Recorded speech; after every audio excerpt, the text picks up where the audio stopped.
مفتی صاحب کے official channel مفتی طارق مسعود speeches کو سبسکرائب کریں۔ نحمده ونستعينه ونستغفره ونؤمن به ونتوكل عليه ونعوذ بالله من شرور أنفسنا ومن سيئات أعمالنا من يهده الله فلا مضل له ومن يضلل فلا هادي له ونشهد أن لا إله إلا الله وحده لا شريك له ونشهد أن سيدنا وحبيبنا وشفيعنا وسندنا محمدا عبده ورسوله صلى الله تعالى عليه وعلى آله وأصحابه وبارك وسلم تسليما كثيرا كثيرا أما بعد فأعوذ بالله من الشيطان الرجيم بسم الله الرحمن الرحيم يا أيها الذين آمنوا اتقوا الله ولتنظر نفس ما قدمت لغد واتقوا الله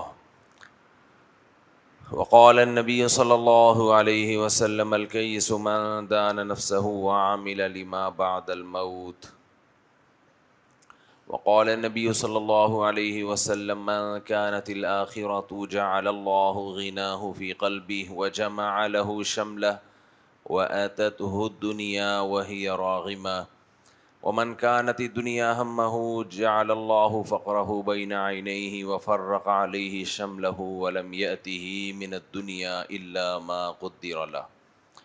قرآن مجید کی چند آیات اور نبی صلی اللہ علیہ وسلم کی چند احادیث پڑھی ہیں۔ اللہ تعالیٰ سے دعا ہے اللہ تعالیٰ صحیح طرح سے بات کہنے کی، سننے کی، سمجھنے کی اور پھر ہم سب کو عمل کی توفیق عطا فرمائے۔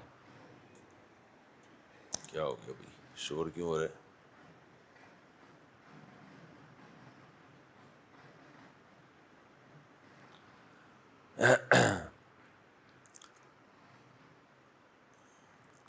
یا ایھا الذین آمنوا اتقوا اللہ ولتنظر نفس ما قدمت لغد۔ دنیا میں ہمیشہ وہ انسان عقل مند سمجھا جاتا ہے جو آنے والے کل کے لیے آج تیاری کرے۔ اکثر آپ نے بینکوں میں یہ جملہ لکھا ہوا دیکھا ہوگا، روپیہ بچائیے کل کام آئے گا۔ جو کل کی فکر نہ کرے اور آج ہی عیاشی میں گزار دے، ایسے شخص کو احمق اور بے وقوف کہا جاتا ہے۔ لیکن اسلام میں اللہ کے ماننے والوں میں اور نہ ماننے والوں میں فرق یہ ہے کہ وہ کل کو ڈیفائن کرنے میں، کل کو ایکسپلین کرنے میں گڑبڑ کر رہے ہوتے ہیں۔ یہ جو کہا جاتا ہے کہ آج کوشش کریں تاکہ آپ کا کل اچھا ہو جائے، دنیا دار کی نظر میں اس کل سے مراد ہے اگلا سال، 4 سال بعد کی زندگی، 5 سال بعد کی زندگی۔ اللہ کی نظر میں کل سے مراد ہے موت کے بعد کی زندگی، جس کے بارے میں لوگ یہ کہتے ہیں کہ پتہ نہیں وہ ہوگی بھی یا نہیں ہوگی۔ اور اللہ بار بار کہہ رہا ہے ان الساعۃ لآتیۃ، قیامت لازمی آئے گی۔ ان اللہ یبعث من فی القبور، جو مردے قبروں میں پڑے ہوئے ہیں اللہ ان کو زندہ کر کے چھوڑے گا۔ وما خلقنا السماء والارض وما بینہما لاعبا، اگر میں نے تمہیں دوبارہ زندہ نہیں کرنا تو میں نے پھر اس کائنات کو بنایا کیوں؟ ام نجعل المتقین کالفجار، اگر نیک اور برے لوگوں کا ٹھکانہ ایک جیسا ہونا ہے، مر کے سب نے ختم ہونا ہے، اس کا مطلب میری نظر میں نیک اور برے سب برابر ہیں۔ ام نجعل الذین آمنوا وعملوا الصالحات کالمفسدین فی الارض، اگر میں نے موت کے بعد زندگی نہیں دینی، حساب و کتاب نہیں کرنا، اس کا مطلب جو لوگ ایمان لائے مجھ پہ توکل کرتے ہیں، میری اطاعت کرتے ہیں وہ لوگ، اور زمین میں فساد مچانے والے، دہشت گرد، قتل و غارت کرنے والے، ان سب کا فیوچر سیم ہے۔ مالکم کیف تحکمون، تمہیں کیا ہو گیا، تم میرے بارے میں کیسی باتیں، اب چپ بیٹھے ہوئے، کیسی باتیں کرتے ہو۔ آپ کہہ سکتے ہیں ہم تو نہیں کرتے، ہم تو چپ بیٹھتے ہیں۔ تو بھائی اللہ تعالیٰ نے بہت زیادہ اس بات کو قرآن میں بیان کیا، بار بار بیان کیا کہ مرے گا، اس کے بعد ختم نہیں ہوگا۔ آج ہمارا مسئلہ یہ دنیا ہے، یہ مل جائے، دنیا مل جائے، عزت مل جائے، شہرت مل جائے، پیسہ مل جائے، نہیں ملے تو اسی کی ٹینشن، اسی کی ڈپریشن، اسی کی اسٹریس، سارے مسائل اسی کے۔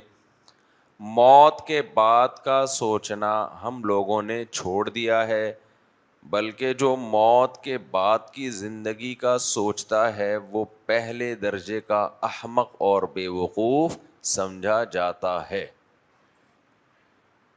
کہیں بات بھی کر لو نا کسی محفل میں، ابے مرنے کے بعد کیا ہوگا، وہ کہے گا بھائی کیا باتیں کر رہا ہے یار، یہ مولویوں والے قصے لے کے بیٹھ گیا، تبلیغیوں والی باتیں لے کے بیٹھ گیا، وہ دیکھا جائے گا، ابھی موت کا کیا پتہ کیا ہے، کب مریں گے، پھر کچھ ہوگا نہیں ہوگا۔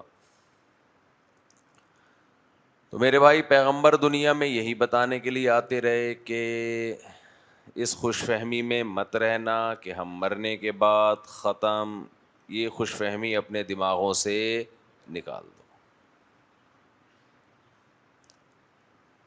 کتنا قرآن بار بار اس کو بیان کرتا ہے نا، یا ایھا الناس ان کنتم فی ریب من البعث، اے لوگو اگر تم ابھی بھی شک میں ہو کہ پتہ نہیں دوبارہ زندگی ہوگی کہ نہیں ہوگی، فإنا خلقناکم من تراب، تم اس لیے شک کرتے ہو کہ یہ کیسے ہوگا، مر کے مٹی ہو کے ختم، یہ دوبارہ کیسے، بھائی یہ تو ساڑی کھوپڑی اچ نہیں آندا، یہ بات تو ساڑی عقل اچ آندی نہیں ہے۔ تو اللہ نے کہا فإنا خلقناکم من تراب، پہلی دفعہ مٹی سے بنا دیا، یہ توڑی عقل اچ آ گیا، وہ دیکھ لیا اپنی آنکھوں سے تم نے۔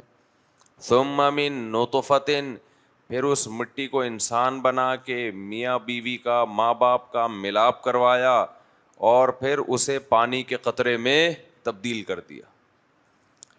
یہ بات بھی عقل اچ آندھی نہیں ہے، لیکن توڑی عقل اچ آ گئی۔ ثم من علقۃ، پھر اس پانی کے قطرے کو گوشت میں تبدیل کر دیا، ماں کے پیٹ میں کس میں تبدیل کر دیا، گوشت بنا دیا۔ یہ بات بھی کسی کی عقل اچ نہیں آندی، لیکن تم نے چونکہ اپنی آنکھوں سے دیکھ لیا لہذا توڑی عقل اچ آ گئی۔ یہ سارے کام کون کر رہا ہے بھائی، یہ سارے سافٹ ویئر کس نے انسٹال کر دیے ماں کے پیٹ میں کہ پانی کا قطرہ جائے گا اور ایسے ایسے گوشت کا لوتھڑا بننا شروع ہو جائے گا، پھر اس سے من علقہ جمع ہوا خون بنے گا، گوشت بنے گا، من مضغہ، پہلے علقہ بنتا ہے، پھر من مضغہ، پھر گوشت بنتا ہے، پھر ہڈیاں بننا شروع، فکسونا العظام لحما، ہڈیوں پہ گوشت چڑھنا شروع ہوتا ہے، اور ثم انشأناہ خلقا آخر، پھر ہم اسے ماں کے پیٹ سے باہر نکالتے ہیں، پورا ایک انسان بنا ہوا ہوتا ہے۔ تو اگر تمہیں شک ہے کہ دوبارہ کیسے پیدا ہوگے تو اپنے ماضی کو دیکھو، جو اس طرح سے بنا سکتا ہے وہ 100 دفعہ بھی دوبارہ بنا سکتا۔ تو ایک بات تو اللہ نے قرآن میں بار بار یہ بتائی ہے کہ تمہارے اچھوں کو بھی زندہ ہونا ہے دوبارہ، اور پھر قرآن یہ بھی کہتا ہے آج تم کہتے ہو پتہ نہیں زندہ ہوں گے کہ نہیں ہوں گے، جب ہو گے نا تو پھر بولو کہ کیوں ہو گئے، یہ نہیں بولو کہ واقعی ہو گئے، بھائی زبردست کام ہو گیا، ایک حیات ہمیں اور مل گئی۔ ابھی جب ہمیں زندگی ملتی ہے ہم خوش ہوتے ہیں، جب چھوٹے تھے پیدا ہوئے تھے اس وقت تو شعور نہیں تھا نا، جب بڑے ہو گئے اب شعور آ گیا، لوگ کہتے ہیں یار آپ کو بھی زندگی ملی، الحمدللہ یار بڑی زبردست نعمت ہے زندگی۔ اچھا جو لوگ غریبوں پہ ترس کھا کے کہتے ہیں کہ بچے دو ہی اچھے، غربت ایک عیب ہے، لیکن کسی غریب سے پوچھا جائے کہ تیرا پیدا ہونا ٹھیک تھا یا نہ پیدا ہوتا، تو کہے گا یار پیدا ہو گیا اچھا ہے، اللہ کا بڑا فضل ہو گیا. وہ بھی مرنا نہیں چاہے گا. سمجھتے ہو نا؟ ماں باپ پیدا کر دیتے ہیں نا بچے. تو ایک فلم دکھائی تھی پرانے زمانے میں کہ بچے زیادہ ہو گئے، باپ سے کھلایا نہیں جا رہا، تو بیٹی کہہ رہی جب کھلا نہیں سکتے تو پیدا کیوں کرتے ہو. یہ بہت دفعہ اس کا جواب میں دے چکا ہوں، آج میرا یہ ٹاپک نہیں ہے. جب کھلا نہیں سکتے تو پیدا کیوں کرتے ہو. اس سے یہ میسج دیا گیا ہے کہ اپنی غربت کو دیکھو اور بچوں کی اسپیڈ کو دیکھو، کچھ تھوڑا سا خیال کرو. اسپیڈ بچوں کی اتنی ہو جتنی آپ کی جیب میں پیسے ہوں. تو اس پہ یہ فلم دکھائی گئی تھی کہ غریب باپ ہے اور بچے اتنے ہو گئے وہ روٹی میں لڑ رہے ہیں، تو پھر بیٹی باپ کو تانے دے رہی ہے کہ جب کھلا نہیں سکتے تو پیدا کیوں کرتے ہو. اس لڑکی نے اگر توبہ نہیں کی، یہ جملہ قیامت کے دن اس کے گلے پڑنے والا ہے. کچھ جملے ہماری نظروں میں بہت ہلکے ہوتے ہیں، خدا کی نظر میں بہت بھاری ہوتے ہیں. یہ جملہ جو فلم میں کہا گیا نا، میں نے تو یہ کلپ دیکھا تھا اس کا، کہ جب کھلا نہیں سکتے تو پیدا کیوں کرتے ہو. دیکھا بھی اس لیے وائرل ہوا بہت زیادہ، اس پہ بات کریں. تو یہ جملہ یہ اللہ کی نظر میں ہلکا نہیں ہے، یہ بہت بھاری جملہ ہے. تو میں بار بار کہتا ہوں کہ اس کی جگہ اگر میں ہوتا نا، اس باپ کی جگہ، تو میں کہتا کئی لوگوں نے تو اس فلم اس پہ کلیپنگ کی ہوگی یا کچھ اپریشیٹ کیا ہوگا، یار بات بالکل سوسائٹی کے مطابق کی ہے. جب پیسے نہیں تھے تو اتنے بچے کس بات کے پیدا کر لی. یہ بے وقوف لوگوں کا کام ہے ایسی چیزوں سے متاثر ہونا جو پیغمبروں کی تعلیمات سے بالکل محروم ہوتے ہیں، جو شہوت پرست ہوتے ہیں. تو میں جب ہوتا اگر اس کی جگہ، تو میں اس سے کہتا بھائی تو نے کھایا نہیں ہے تو اتنی بڑی کیسے ہو گئی. کہتے ہیں کھلا نہیں سکتے تو پیدا کیوں کرتے، تو کھایا ہے تو اتنی بڑی ہو کے آج چیخ رہی ہے نا. نہ کھایا ہوتا تو اتنے بڑے ہوتے. نمبر 2، زیادہ نہ کھایا ہوتا تو اتنا کانفیڈینس بھی نہ ہوتا کہ باپ کی آنکھوں میں آنکھیں ڈال کے بات کر رہی ہے. کچھ اضافی چربی آتی ہے باڈی میں، کچھ گریبیاں مل رہی ہوتی ہیں، عیاشی ہوتی ہے، جس کی وجہ سے اتنا کانفیڈینس ہوتا ہے کہ جو ماں باپ ہیں، جو زندگی کا ذریعہ بنے، جو سب سے بڑے محسن ہیں، انہی کی آنکھوں میں آنکھیں ڈال کے بات کر رہی ہے. نمبر 3، اس بدتمیزی کی سزا ملنی چاہیے آپ کو. اس بدتمیزی کی سزا ملنی چاہیے. وہ سزا یہ ملنی چاہیے کہ آپ کو چونکہ یہ احساس ہو گیا کہ آپ غلط پیدا ہوئی تھی، آپ کو پیدا ہونا نہیں چاہیے تھا، تو آپ کے پاس یہ آپشن ہے کہ آپ واپس اسی کنڈیشن میں چلے جائیں جو پیدا ہونے سے پہلے جس کنڈیشن میں انسان ہوتا ہے، جس کو موت کہا جاتا ہے. تو یہ بیٹا بندوق ہے، یہ اس میں چیمبر میں گولی ہے، ٹھا کرو ختم. غلط پیدا ہو گئے نا تو غلطی کا تلافی ہو سکتی ہے. دیکھو آپ کو کسی نے مسقط بھیج دیا، وہی جو اکثر میں بھیجتا رہتا ہوں نا لطیفے میں، یا کسی ایجنٹ نے آپ کو کسی کنٹری بھیج دیا، وہاں آ کے آپ کو احساس ہوا یار میں غلط آ گیا، میرے پیسے ضائع کروا دیے اس ایجنٹ نے، یار اس ملک میں تو جاب ہی نہیں ہے، یار میرا تو بیڑا غرق ہو گیا یار. تو ایجنٹ کہے گا بیٹا آپ کے پاس آپشن ہے، واپس بھیج دیتا ہوں پاکستان، یہ لو اپنے پیسے، یہ فلائٹ ہے، واپس جاؤ. تو آپ خوش ہو جاؤ گے نا کہ یار یہ جو غلطی مجھ سے ہوئی ہے اس کی تلافی ہو سکتی ہے. تو بیٹا آپ پیدا ہو گئے غریب آدمی، تم پیدا ہو گئے، تمہیں ابھی احساس ہے کہ چونکہ اس غربت میں غلط پیدا ہوا ہوں، میرے ابا نے 8واں بچہ پیدا کر کے بہت بڑی مسٹیک کی اور 8ویں نمبر پہ کون ہے؟ میں ہوں.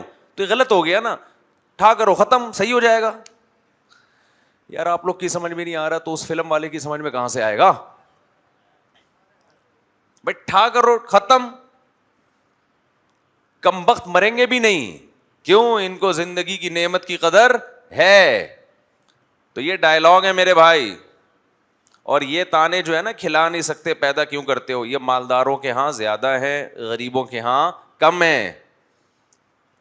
جو پیٹ بھرے ہوئے ہوتے ہیں نا، جن کے بہت زیادہ بڑی بڑی گاڑیوں میں گھوم رہے ہوتے ہیں، تکبر سے دماغ ان کا خراب ہوتا ہے. غریبوں میں ہم نے اکثریت کو ماں باپ کی خدمت کرتے ہوئے دیکھا ہے، بڑے دل ہوتے ہیں. قرآن سے پتہ چلتا ہے کہ غریبوں میں پیغمبروں کی مخالفت کا ریشو کم، مالداروں میں زیادہ. اور یہ جو لوگ مثالیں دیتے ہیں دنیا کی بڑی بڑی قومیں بڑی مینیج ہیں، پیسہ ہے تو کیا ہے ان میں، مینجمنٹ بہت ہے، بڑے پیارے اخلاق ہیں، اس پر میں بہت دفعہ بول چکا ہوں کہ یہ الو کسی اور کو بنایا کرو. یہ الو کس کو بنایا کرو؟ کسی اور. دنیا کی بڑی طاقتیں اپنے لیے بہت اچھی ہیں، دوسروں کے لیے میرے بھائی بالکل بھی اچھی نہیں ہے. سمجھتے ہو نا؟ فیصلہ تو قیامت کے دن ہو. آپ نے اپنے گھر کا ماحول بہت اچھا کیا ہوا ہے، بڑا تمیز سے ہر ایک سے بات ہو رہی ہے، لیکن یہ صوفہ یہ پڑوسیوں کے گھر سے اٹھا کے لائے تھے. یہ ڈنر سیٹ کہاں سے ہے؟ یہ وہ گندے نالے پہ ایک جھونپڑی تھی، پھر چھاپا مارا تھا، وہاں سے آیا تھا یہ. اور یہ پنکھے اتنے وی آئی پی قسم کے، یہ بھی کسی کا خون ہے جو اس میں لگا ہوا ہے. تو ابھی میں زیادہ نہیں جاتا اس کی طرف، ہم تو ابھی اپنے دکھڑے لے کے بیٹھے ہوئے ہیں. تو میں کیا بات کر رہا تھا؟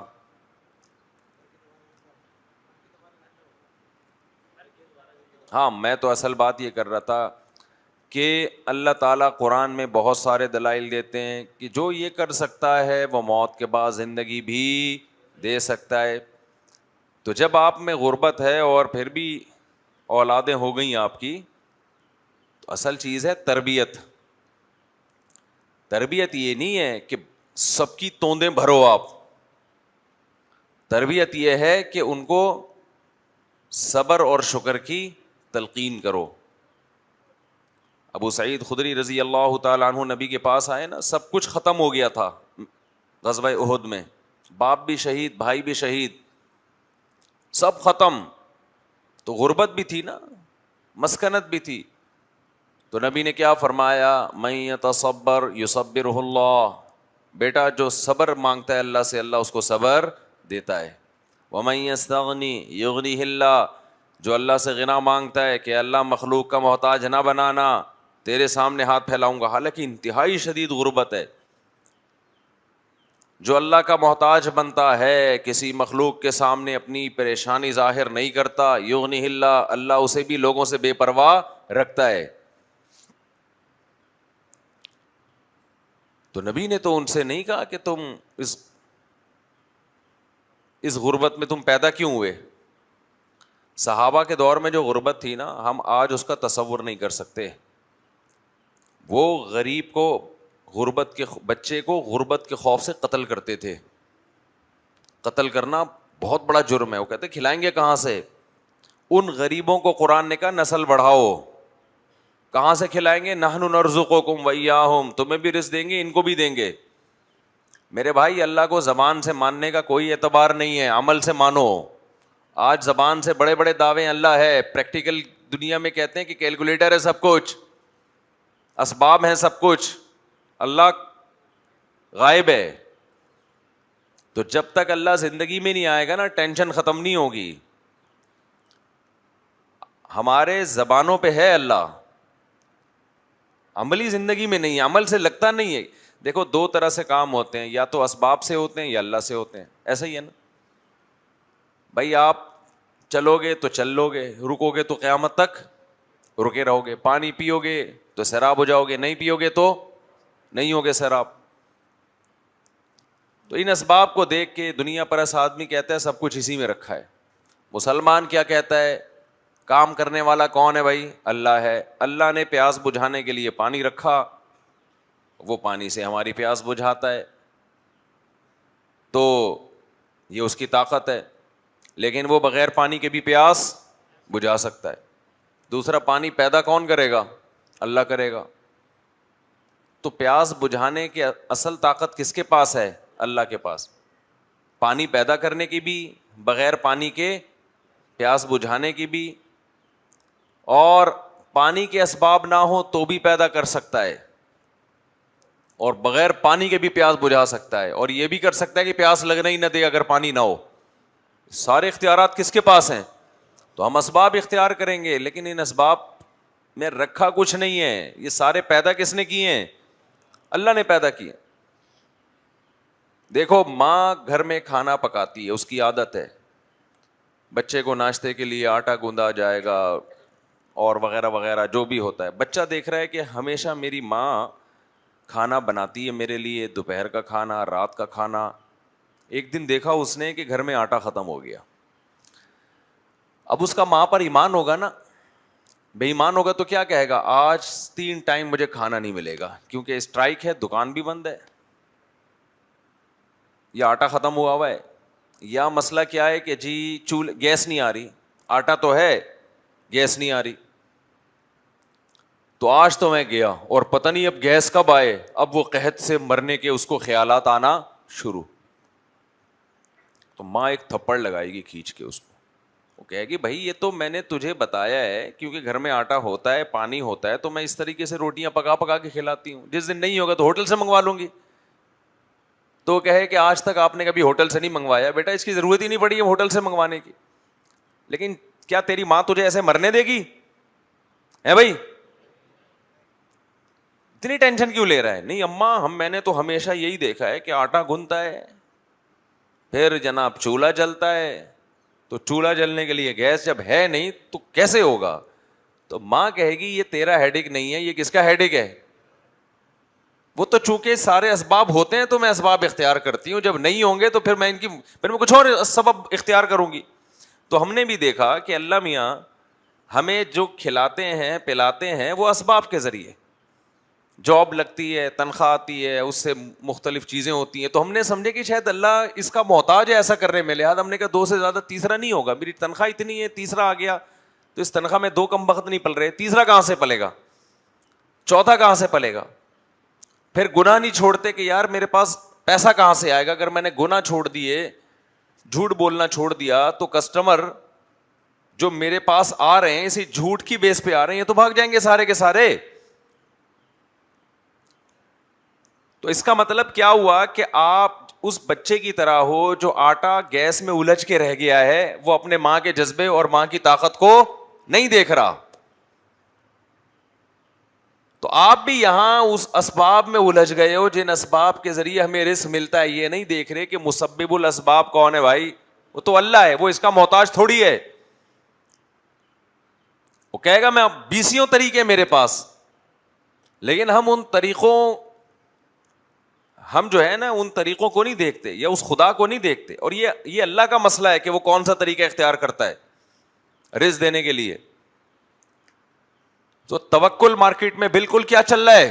شارٹ. ہر آدمی پیسہ پیسہ پیسہ. اور پھر پیسے کا بھی ایک حد ہے نا، کتنا چاہیے بھائی تیرے کو، کتنا چاہیے؟ کوئی لمٹ ہی نہیں ہے. میری پوری زندگی میں ایک بندہ میرے پاس آیا ہے، مجھے بڑا اچھا لگا. وہ کہہ رہا مفتی صاحب میری تنخواہ اتنی زیادہ ہے، مجھے سمجھ میں نہیں آ رہا، میری ضرورتیں تو پوری ہو گئی ہیں، اب میں کیا کروں؟ صدقہ کر دوں سارا؟ پہلا انسان کا بچہ میں نے پاکستان میں دیکھا ہے جو یہ کہہ رہا ہے کہ میری ضرورتیں ختم، اب مجھے سمجھ میں نہیں آ رہا، میں چاہتا ہوں کہ چیریٹی کر دوں، صدقہ کر دوں، کیا کر دوں. خیر ہم نے اس کو مشورہ دیا کچھ بچوں کے لیے کوئی پراپرٹی لے کے ڈال دے بھائی تو. میں نے کہا کہ ایک پراپرٹی لے لو، جب اضافی ہو تو پھر فیوچر میں بچوں کے لیے سوچنا چاہیے. حدیث میں آتا ہے ایسے بچوں کو نہ چھوڑ کے جاؤ کہ لوگوں کے سامنے بھیک مانگے. مگر یہ ان لوگوں کے لیے جن کے پاس اضافی پیسہ ہے، جن کے پاس نہیں ہے وہ ٹینشن نہ لیں. وہ کیا سوچیں بھائی نہیں ہے تو اس کا مطلب کھاؤ، جو خدا ہمیں کھلا رہا ہے بچوں کو بھی کون کھلائے گا؟ وہ ایک ٹینشن تو لینی ہی نہیں ہے بھائی. جو ٹینشن لے کے بچوں کی فکر کرتا ہے اس کا مطلب وہ خود کو کسی کا بچہ نہیں سمجھتا. کیونکہ آپ کے ابا نے آپ کے لیے ٹینشن لی، اب آپ ریلیکس ہونے کے بجائے وہ ٹینشن پارسل کر رہے ہیں اپنے بچوں میں، وہ بھی ریلیکس ہونے کے بجائے وہ ٹینشن پارسل کر رہے ہیں اپنے بچوں میں. تو پھر آپ کے ابا نے جو آپ کے لیے ٹینشن اٹھائی تھی تو وہ اس کا تو ابا کو کوئی فائدہ نہیں ہوا، آپ تو پھر بھی ٹینشن میں ہو. آپ کے ابا کو ٹینشن آپ کی تھی، آپ کو ٹینشن کس کی ہے؟ اپنے بچوں کی. ان کو ٹینشن ہوگی اپنے بچوں کی. تو یہ تو ٹینشن پارسل ہو رہی ہے نا. ایسا پارسل کا انتظام تو امریکہ میں بھی نہیں ہوگا بھائی. لکھا ہوتا ہے نا ہوٹلوں میں ہمارے یہاں پارسل کا انتظام ہے، اس میں پھر بھی ٹائم لگتا ہے، شاپر میں نہاری ڈال کے پارسل کرنی پڑتی ہے. یہ ٹینشن تو آٹومیٹیکلی کیا ہو رہی ہے؟ پارسل. ایسا پارسل کا انتظام آپ نے کیا ہوا ہے ٹینشن. تو اضافی اللہ نے دے دیا ہے تو بچوں کے لیے بنا لو، نہیں دیا ایسی کی تیسی. ایسی کی تیسی سے ایک چٹکلا یاد آیا مجھے. میرے پاس 2 بندے ایسے آئے, کہنے لگے مفتی صاحب ہم کنوارے چھڑے چھاٹنے اکٹھی 4 شادیاں کرنا چاہتے ہیں. اب دیکھو مسئلہ زیادہ لگ رہا ہے نا, ایک ہی دن میں 4 کرنا چاہتے ہیں. ایسے کیسز اب آنا شروع,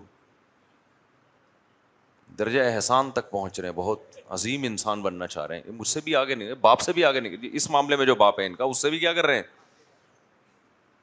آگے نکل لیں. تو میں نے ان سے کہا, میں نے کہا ٹھیک ہے لیکن رشتہ ملے گا کیسے, سوال پیدا ہوتا ہے نا. تو میرے ذہن میں ایک آئیڈیا آیا, 2 پیس اس طرح کے میرے پاس آ چکے ہیں, 2 پیس. ایک تو یہیں اعتکاف میں بیٹھے ہوئے ہیں, ایک کوئی ڈاکٹر صاحب ہیں, وہ آئے بڑے ایجوکیٹڈ پڑھے لکھے ڈاکٹر صاحب, کہنے لگے میں ایک دن میں 4 کرنا چاہتا ہوں. موٹیویشن مسالہ زیادہ لگ گیا ہے, ٹھیک ہے نا. تو میں نے کہا یہ ایک بیٹھے ہوئے, اچھا نہیں بتانا نہیں چاہیے, ایسا نہ ہو پھر ایک بھی نہ ہو. تو میں نے کہا دیکھو ایک پیپر بناؤ, ایک پیپر, اس پہ پہلی, دوسری, تیسری اور چوتھی 3 فرضی نام لکھ لو, اور کسی بھی خاتون کو بتاؤ کہ یہ تینوں سلاٹ جو ہیں یہ پر ہو چکے ہیں, ایک خالی ہے. حالانکہ ابھی تینوں پر نہیں ہوئے. بھائی پر آپ کے لحاظ سے تو ہے نا کہ گویا میں نے کرنی ہی کرنی ہے نا, تو جب ایک کام ہونا ہی ہے تو وہ پر ہو ہی گئے. کیونکہ اس کو یہ کہہ دیا نا کہ ابھی نہیں ہوئی ہے, بعد میں کروں گا, تو کرنے نہیں دے گا کوئی بھی. آپ اسٹیمپ پیپر پہ بھی معاہدے لکھوا لینا کہ میں آپ کے بعد دوسری شادی بھی کروں گا. خاتون اس وقت کہہ دے گی ٹھیک ہے کر لینا, لیکن جب کرنے لگو گے تو کسی نے کہا کہ کل وہ جب چاند کا پھٹا چل رہا تھا نا, تو کسی نے کہا کہ خانپور میں 6 آدمیوں کو چاند نظر آیا ہے, ان کو پولیس والے اٹھا کے لے گئے, اب ان کو ستارے نظر آ رہے ہیں. ایسے لوگ گواہیاں دے رہے ہوتے ہیں, چاند نظر آ گیا, پولیس والے اٹھا کے لے گئے کہ ماحول خراب کر رہے بھائی. انہوں نے کہا پہلے ان کو چاند نظر آ رہا تھا, پولیس والے لے گئے, اب ان کو ستارے نظر آ رہے ہیں. تو میں نے کہا آپ ایسے بنائیں, اس میں لکھیں کہ بھئی یہ 3 خانے پر ہو چکے ہیں, ایک چوتھا خانہ خالی ہے. کیونکہ آپ نے پہلے سے ایگریمنٹ کر بھی لیا نا کہ میں دوسری بھی کروں گا, پھر بھی آپ کی وائف آپ کو دوسری کرنے نہیں دے گی, چاہے وہ ایگریمنٹ ایک طرف رہ جاتے ہیں سارے. تو جو بھی آئے چوتھی بن کے آئے, وہ بتائیں بھائی یہ تینوں خانے پر ہیں, جو چوتھے نمبر پہ آ جائے اس کو کھانے میں ڈال دیں پہلے نمبر پہ. پھر خالی جگہ میں XYZ لکھ کے نا کچھ بھی لکھ دیں, جو آپ کو نام اچھا لگے وہ ڈال دیں اس میں. پھر بھائی جو دوسری آ رہی ہے شادی نہ کریں اس سے ابھی, یا کر لیں, اس کو بتائیں 3 پہلے سے ہیں. کام کیا مطلب دماغ میں ہے نا, دماغ کا لفظ اس وقت ہڈن کر دیں. تو بھائی یہ چوتھا خانہ خالی ہے بھائی. پھر کوئی آئے گی اس کو دوسرے میں ڈال دیں. پھر کوئی آئے گی, میں نے کہا 1.5-2 سال میں اگر پیسہ اللہ نے دیا ہے نا, پیسہ ہوتا ہے تو رشتہ آ جاتا ہے. آج غریب آدمی ہوتا ہے تو جذبے ہوتے ہیں, اس کی دعائیں بہت ہوتی ہیں, اور غریب کو بھی مل جاتا ہے. ویسے اس زمانے میں آپ کو بتاؤں میں, جو آپ سے زیادہ غریب ہوگی نا وہ کر لے گی آپ سے. تو اس کو جیب میں رکھ لینا, سب ڈسٹرب ہو رہے ہیں, ٹھیک ہے نا, جزاک اللہ. تو یہ جو ہے نا اس طرح میں نے کہا آپ کر لیں. تو بڑے خوش ہوئے بھائی, کبھی یوں کر رہے ہیں, کبھی یوں کر رہے ہیں, کبھی ایسے لگا رہے ہیں, کبھی. میں نے کہا ابھی پتہ چلے گا نا انشاءاللہ, اللہ کرے کہ یعنی اچھا برکت ہو جائے. تو اب وہ تلاش میں کل تشکیل ہوئی ہے ان کی, جا بسم اللہ اللہ پڑھ کے میں نے ان کو ایسے رخصت کیا. تو اب وہ اس مہم پہ نکلے ہیں کہ چوتھی پہلے, تیسری اس کے بعد. اچھا جب 4 رشتے تیار ہو جائیں گے تو وہ مجھے فون کریں گے کہ مفتی صاحب آپ نکاح پڑھا دیں. تو میں نے کہا میں انشاءاللہ جہاں بھی آپ ہوگے میں خود نکاح پڑھانے جاؤں گا. تو آپ دیکھیں ہوتا کیا ہے. پھر ایسا نکاح ہوگا, فلانی بنت فلان, فلانی بنت فلان, فلانی بنت فلان, فلانی بنت فلان کا نکاح اتنے اتنے اتنے اتنے مہر میں بالترتیب, یعنی جس ترتیب سے نام پکارا ہے مہر کی ترتیب بھی وہی ہے. فلانی بن فلاں, فلانی بنت فلاں, فلانی بنت فلاں, فلانی بنت فلاں, فلانی بنت فلاں کا نکاح اتنے اتنے اتنے اتنے مہر میں میں نے آپ سے کیا. اور آگے جواب آیا 1 قبولے پہ 4 قبول, ہول سیل پہ نکاح. تو خیر پتہ نہیں ایسا ہوتا ہے نہیں ہوتا, لیکن ویسے آپ کو جنرل نالج کے لیے بتا رہا ہوں کہ لوگ کہاں کہاں پہنچ رہے ہیں. آپ جی ایسا نہ ہو بیچارے ساری زندگی جب 80 سال میں آئے میرے پاس کہ حضرت تلاش کرتے کرتے آج وہ مقام آیا ہے کہ 4 نانیاں اور دادیاں بیوہ ہوئی ہیں, ٹھیک ہے نا, تو 4 نانی اور دادیوں سے وہ شخص نکاح کر رہا ہے جو اس وقت پردادا ہونا چاہیے تھا, لیکن نکاح نہ ہونے کی وجہ سے اب تک, تو یہ بھی خطرہ ہے. خیر, تو میں یہ عرض کر رہا تھا میرے بھائی, بار بار اللہ میاں قرآن میں 1 بار نہیں 2 بار نہیں, بھائی مرنا ہے, موت کے بعد زندگی ہے, تو توکل کس پہ کرنا ہے بھائی؟ اللہ پہ. جانا کس کے پاس ہے؟ اللہ کے پاس جانا ہے. اسباب اختیار کرنے ہیں لیکن نظر اسباب پہ نہیں رکھنی. پریشانی جب ہوتی ہے جب نظر اسباب پہ ہوتی ہے. جو اللہ کا کام ہے اللہ کو کرنے دو, جو آپ کا کام ہے اس کو فوکس کرو آپ. اب یہ کہ جب آخرت کا انسان کو یقین ہوتا ہے اور ہونا ضروری ہے, تو پھر اس کی زندگی میں تبدیلیاں کیا کیا آتی. پہلی تبدیلی تو میں نے بتا دی, اس کو نظر کس پہ ہوگی؟ اللہ پہ. دوسری تبدیلی اس کی زندگی میں یہ آئے گی کہ ان تجتنبوا کبائر ما تنہون عنہ الذین یجتنبون کبائر الاثم والفواحش الا اللمم, کہ جن لوگوں کا آخرت پر ایمان ہوتا ہے وہ کبیرہ گناہوں سے اور بے حیائی کے کاموں سے بچتے ہیں. الا اللمم, اللہ کہتے ہیں چھوٹی موٹی خطائیں معاف کر دوں گا. آج فوکس چھوٹی موٹی خطاؤں کو بہت زیادہ کیا جا رہا ہے, بڑی بڑی خطائیں نظروں سے اوجھل. آپ نے کسی کو اخلاق کی تعلیم دی, جو آج کل سوسائٹی میں چل رہا ہے نا, میں اس کو ایک مثال سے سمجھا رہا ہوں. اچھے اخلاق سے بات کرو, اچھے اخلاق سے ہم تقریریں سنتے ہیں. اچھے اخلاق کا مطلب کیا ہے کہ انسانیت کے لیے آپ خیر خواہ بنیں, آپ کے عمل سے انسانوں کو تکلیف نہ ہو. یہ اچھے اخلاق کی روح ہے یا نہیں ہے؟ ارے جب آپ کسی سے مسکرا کے تمیز سے بات کرتے ہیں سامنے والا خوش ہوتا ہے, تو اخلاق کی تلقین اسی لیے ہے نا کہ آپ سے کے عمل سے لوگوں کو تکلیف نہ ہو بلکہ لوگوں کو راحت ملے, یہ مطلب ہے نا. اب آپ کیا کر رہے ہیں؟ بھوکے کو دیکھ کے کھانا نہیں کھلا رہے, آپ غریبوں کی وراثتوں پہ قبضہ کر رہے ہیں, آپ بہنوں کی وراثتیں پی کے بیٹھے ہوئے ہیں, آپ ماں باپ کا خیال نہیں کر رہے, بوڑھے ہیں وہ, علاج کی ضرورت ہے, ٹائم مانگتے ہیں وہ کہ ہمارے پاس بھی کبھی آگے بیٹھ جایا کرو, کچھ بھی نہیں کر رہے. لیکن آپ جب جاتے ہیں مسکرا کے بات کرتے ہیں ان سے, بہت اچھا لگا آپ سے مل کے, نائس ٹو میٹ یو, ہر ایک سے ایسے بات کر رہے ہیں. تو کیا اللہ جو ہم سے اچھے اخلاق کے ذریعے مطالبہ چاہتا ہے وہ ہم پورے کر رہے ہیں اس طریقے سے؟ بولو نا. ہم یہ کہیں گے کہ یار یہ بڑے بڑے جرم تو کر رہا ہے, چھوٹے جرم سے بچا ہوا ہے. یہ بھی ایک چھوٹا جرم ہے کہ جب کوئی ملے تو آپ مسکرا کے بات نہ کریں, یہ بھی ایک جرم ہے نا, لیکن یہ چھوٹا جرم ہے. وراثت کھانا بڑا جرم ہے. تو سوسائٹی میں ہو یہ رہا ہے کہ جو بڑے بڑے جرائم تھے وہ تو پی کے بیٹھے ہوئے ہیں, اور جو چھوٹی چھوٹی اخلاقیات کی یا اور دوسری چیزوں کی نا, ان کو آج کل بہت زیادہ فوکس کیا جا رہا ہے, کیونکہ وہ چیزیں ایٹیٹیوڈ میں آتی ہیں, اور آپ کا جو پہلا امپریشن پڑتا ہے سامنے والے کے سامنے وہ یہ کہ آپ اس سے ملتے کیسے ہیں, اس کو بہت زیادہ فوکس کیا جا رہا ہے. سمجھتے ہو کہ نہیں سمجھتے؟ لیکن یہ انسانیت کی خیر خواہی کا ایک چھوٹا سا ذریعہ ہے, اصل یہ نہیں ہے. اصل یہ ہے کہ آپ کے خاندان میں, آپ کے رشتہ داروں میں کوئی اگر غریب ہے جس کے لیے کھانا پینا رہائش مشکل ہو رہا ہے, تو آپ کو اس کا خیال بولو کرنا پڑے گا. عیدوں پہ دعوتیں ہوتی ہیں, دیکھا ہوگا آپ نے, رشتہ داروں کو بلایا جاتا ہے, ہزاروں لاکھوں روپے خرچ کیے جاتے ہیں. ٹھیک ہے, اچھی بات ہے, گیدرنگ ہو رہی ہے, شریعت بھی چاہتی ہے گیدرنگ ہو, لیکن آپ نے لاکھوں روپے دعوت پہ خرچ کر دیے. 10,000 روپے آپ کا کوئی غریب مسکین رشتہ دار تھا جس کو واقعی ضرورت تھی, اس کو آپ نے فوکس نہیں کیا, تو بڑے گناہ میں تو مبتلا ہو گئے, چھوٹی خطا سے آپ بچ گئے. ہر فیلڈ میں اگر آپ غور کریں گے نا, ہر شعبے میں یہی ہو رہا ہے.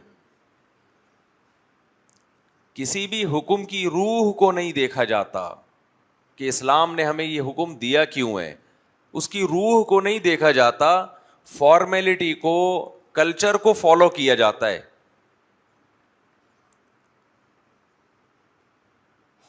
تو جن کا آخرت پر ایمان ہوتا ہے نا, وہ یہ دیکھتے ہیں کہ ہمیں حسن اخلاق کی تعلیم کیوں دی جا رہی ہے, اللہ کو راضی کرنے کے لیے نا. تو اللہ تو راضی کس سے ہوتا ہے؟ خرچ کرنے سے راضی ہوتا ہے. کیا آپ کسی کی صدقے کے بکرے میں دیکھ رہے ہو نا, وہی ڈرامے بازی جو صدقے کے بکروں میں چلتی ہے. ابے تم کیوں بکرا کاٹ رہے ہو 30,000 کا 35,000 کا؟ بھائی غریب کے فائدے کے لیے. تو غریب کو بکرا کاٹنے سے کیا, 30,000 ویسے دے دو اس کو. بھائی وہ پان گٹکے میں بھی اڑا دے گا, تو یار راشن ڈال دے, آٹے دال ڈال دے اس میں سمجھا پا رہا ہوں.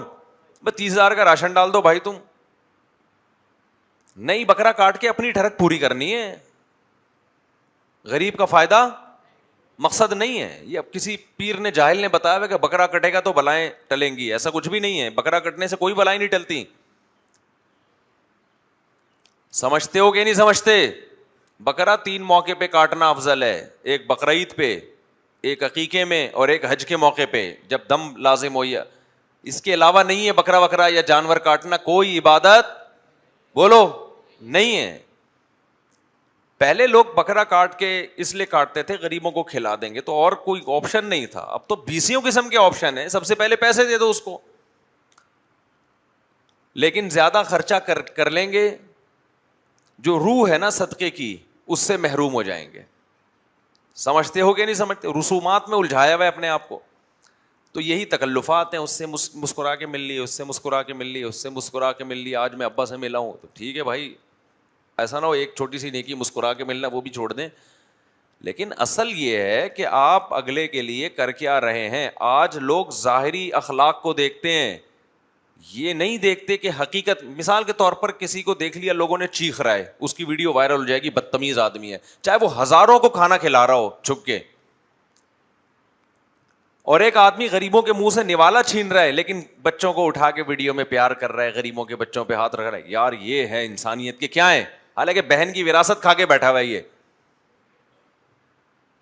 نہیں یاری بات میرا خیال ہے. بڑا بھائی مر گیا تو چھوٹے بھائیوں کی وراثت, باپ مر گیا تو چھوٹے بھائیوں کی وراثت پی کے بیٹھا ہوا ہے.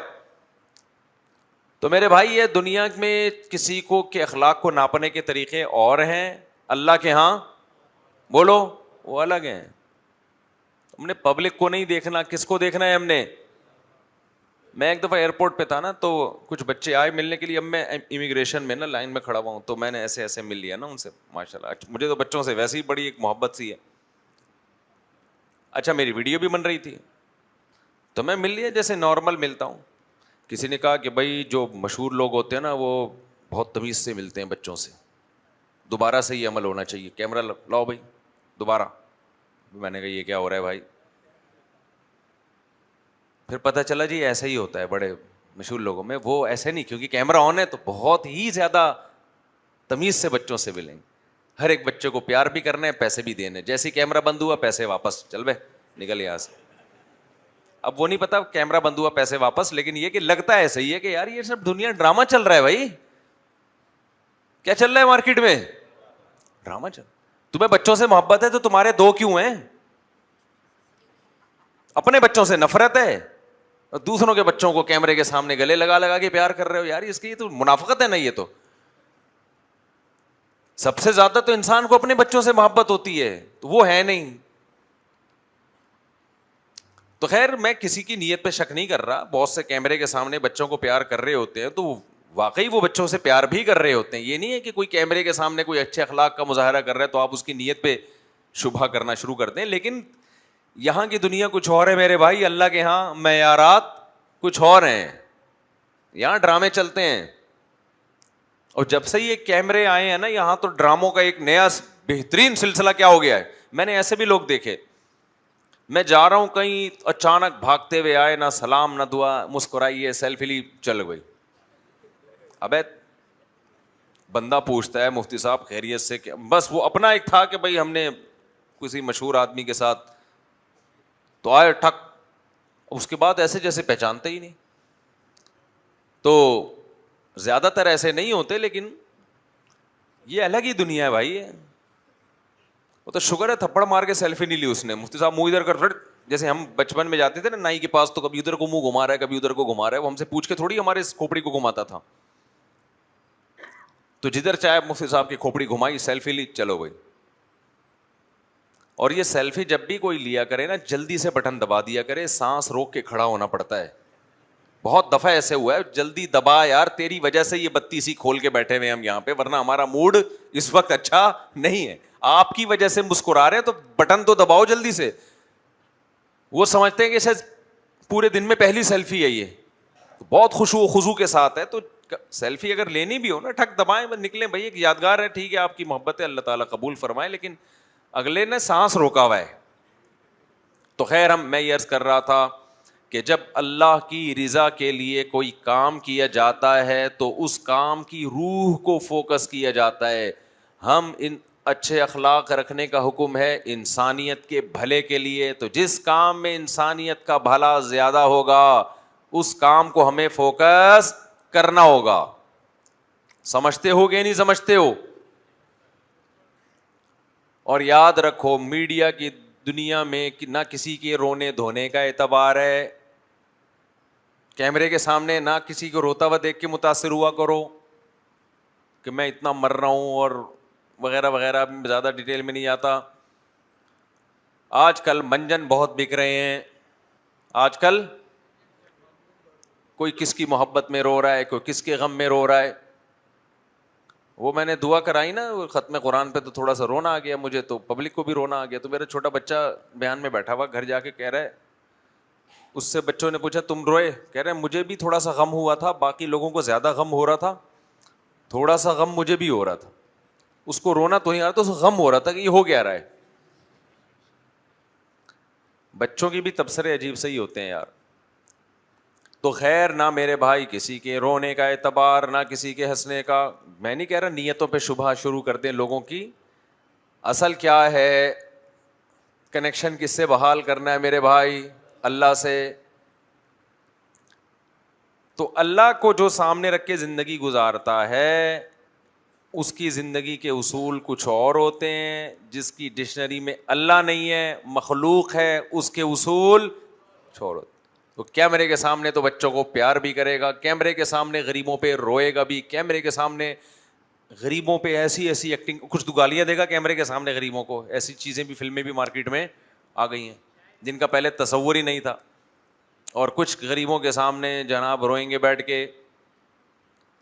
تو صحیح بھی ہو سکتے ہیں, غلط بھی ہو سکتے ہیں.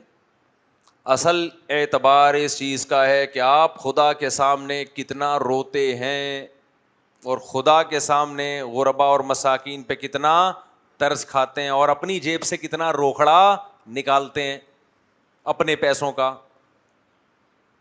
بعض دفعہ اپنی جیب سے نکل رہا ہوتا ہے, وہ بھی ہوتا دوسروں کا ہی ہے.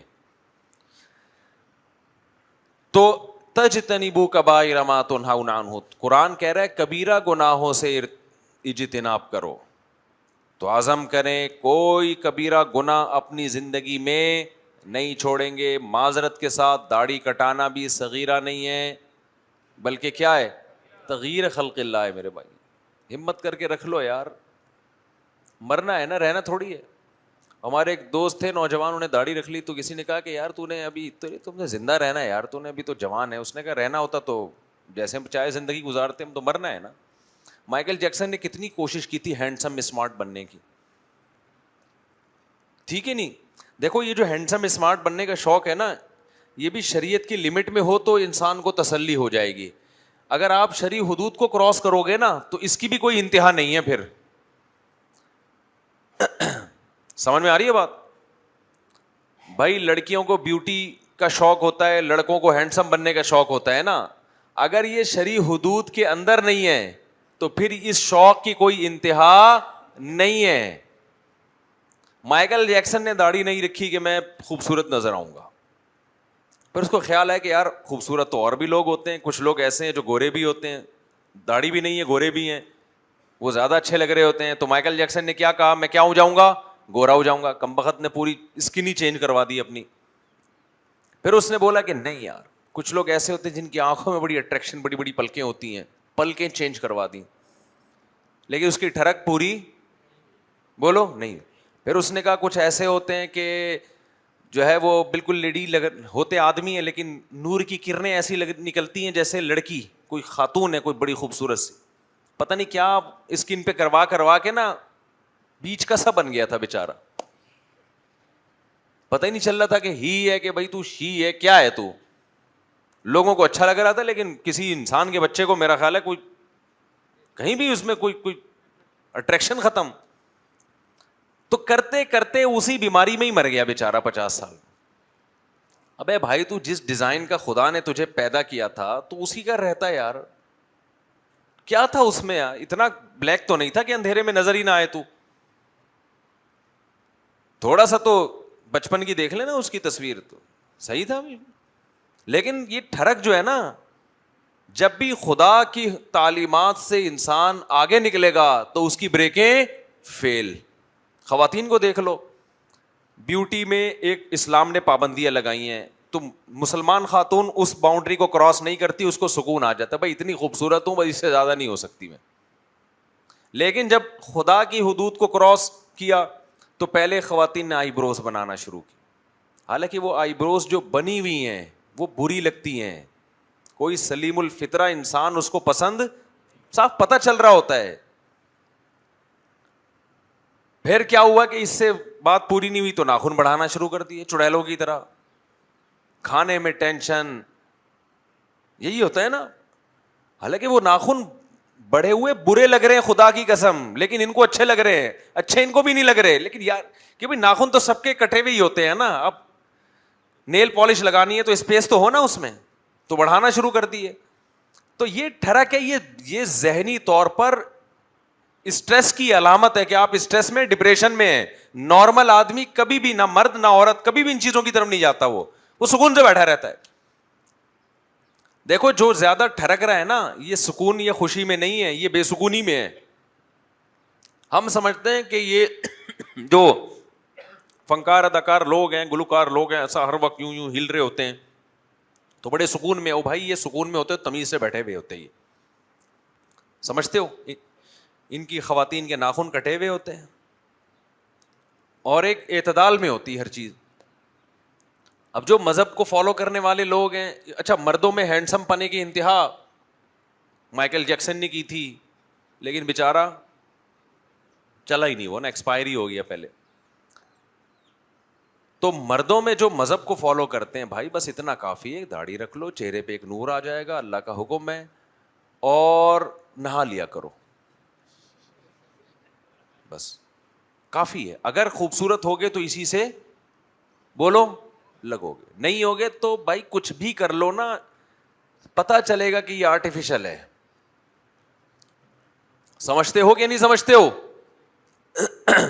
اچھا مجھے بہت سے لوگ کہہ رہے ہوتے ہیں جمعے کی میں آپ کا الگ ڈیزائن نظر آ رہا ہوتا ہے, ویسے جب آپ سے ملو تو الگ ڈیزائن ہوتا ہے, اس کا مطلب جمعے میں شاید کوئی کوئی کوئی کوئی حساب کتاب الگ رکھا ہوا ہے. بھائی صرف نہا کے بیٹھ جاتا ہوں آ کے. میں اپنی شادی میں, جب بھی میری شادی ہوئی ہے, میں نے سفید کپڑے پہنے اور نہا کے چلا گیا, بس.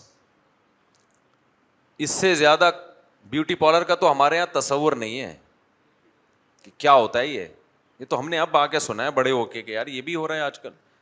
خیر وہ لڑکے جا رہے ہیں آج کل, مجھے ان پہ اعتراض نہیں ہے, لیکن میرے بھائی آپ پہلے آدمی بہرحال رہو, آدمیت سے نکلنے کی کوشش.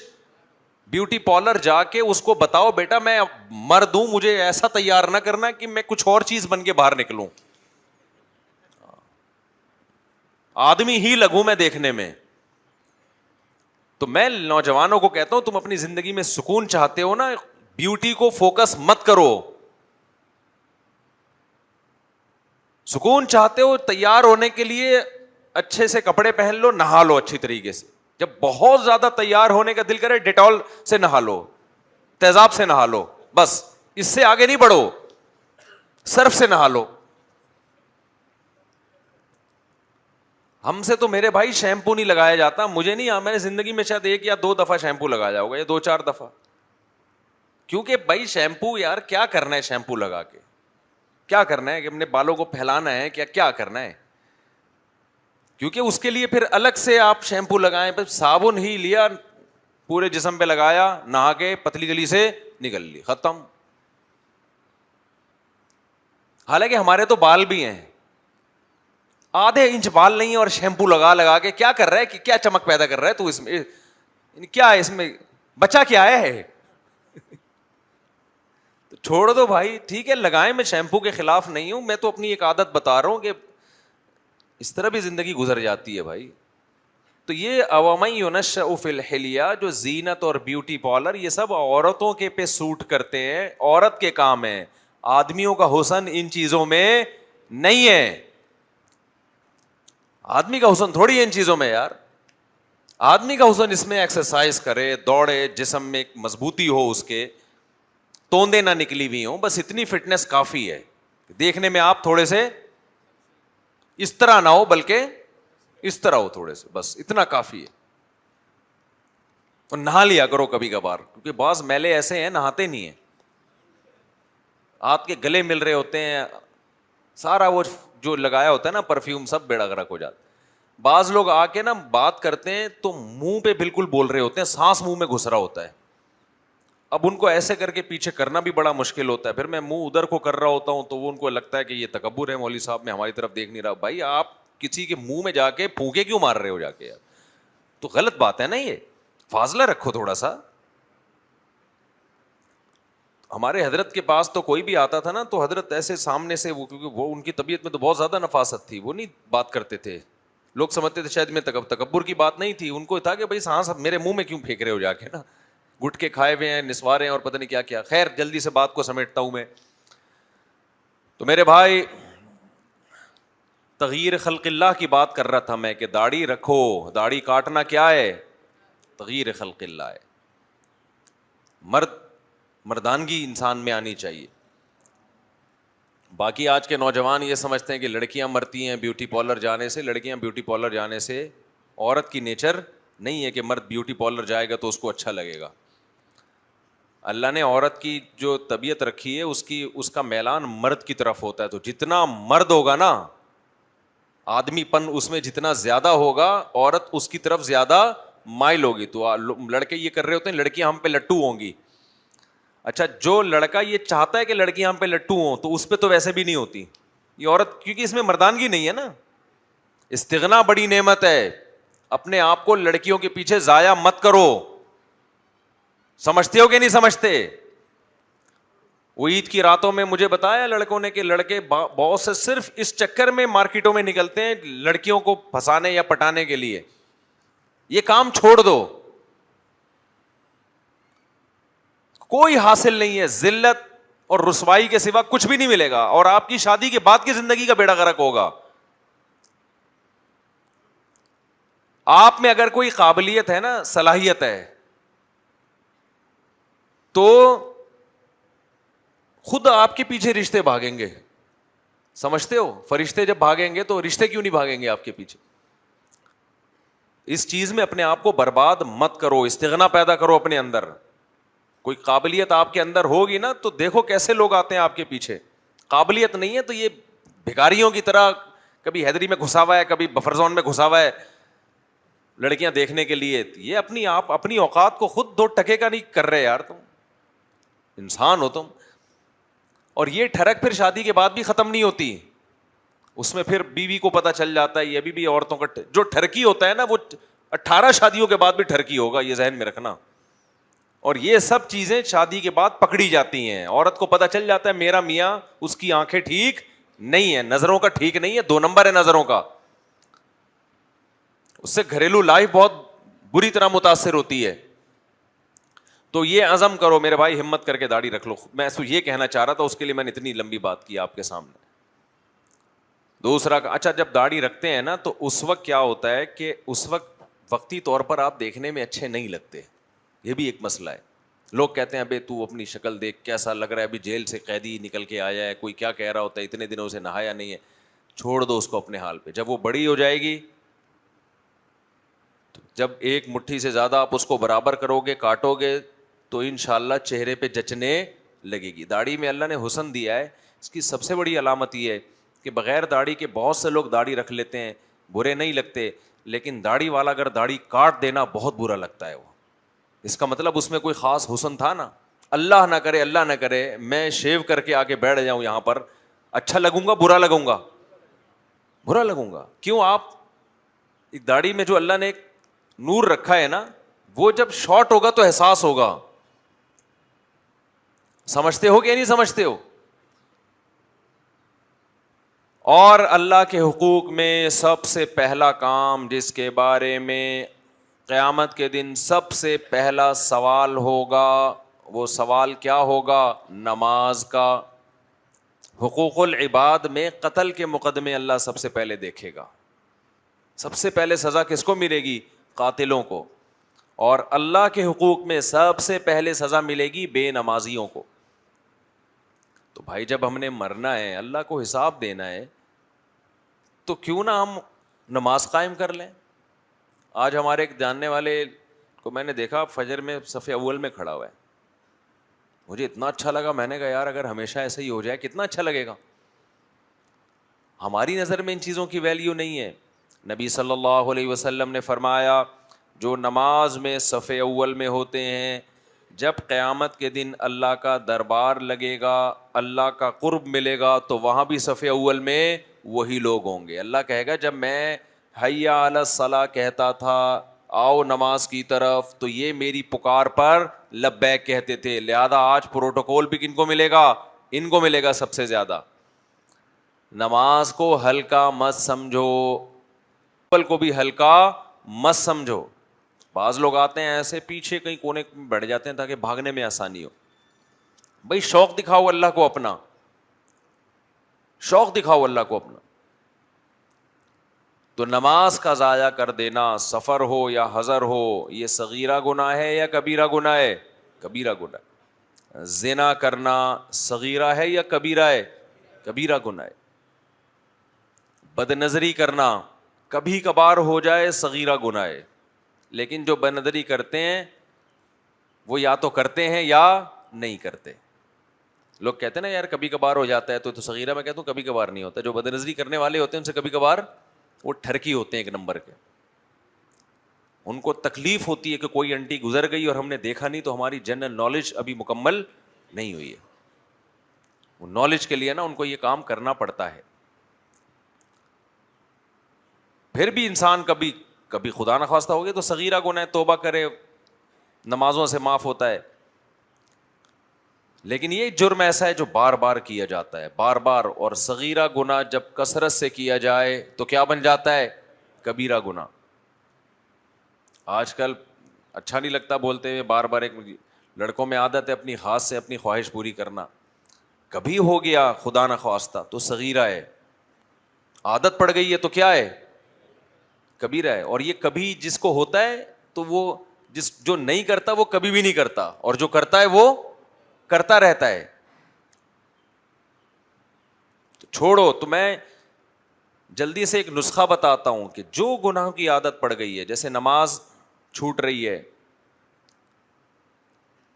بد نظری ہو جاتی ہے. دیکھو حج تو زندگی میں ایک دفعہ آتا ہے, وہ بھی ہر ایک پر نہیں ہے, اور مہنگا اتنا ہوتا جا رہا ہے کہ پتہ نہیں کل غریب آدمی کے لیے ممکن بھی رہے گا کہ نہیں رہے گا.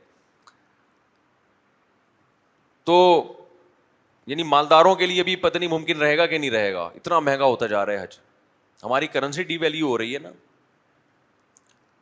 تو ایک کام کر لو آج, پکا عزم کر لو, بلکہ دو کام ہے تو ایک ہی کام, لیکن اس ایک کام کو کرنے کے لیے دو کام کرنے پڑیں گے.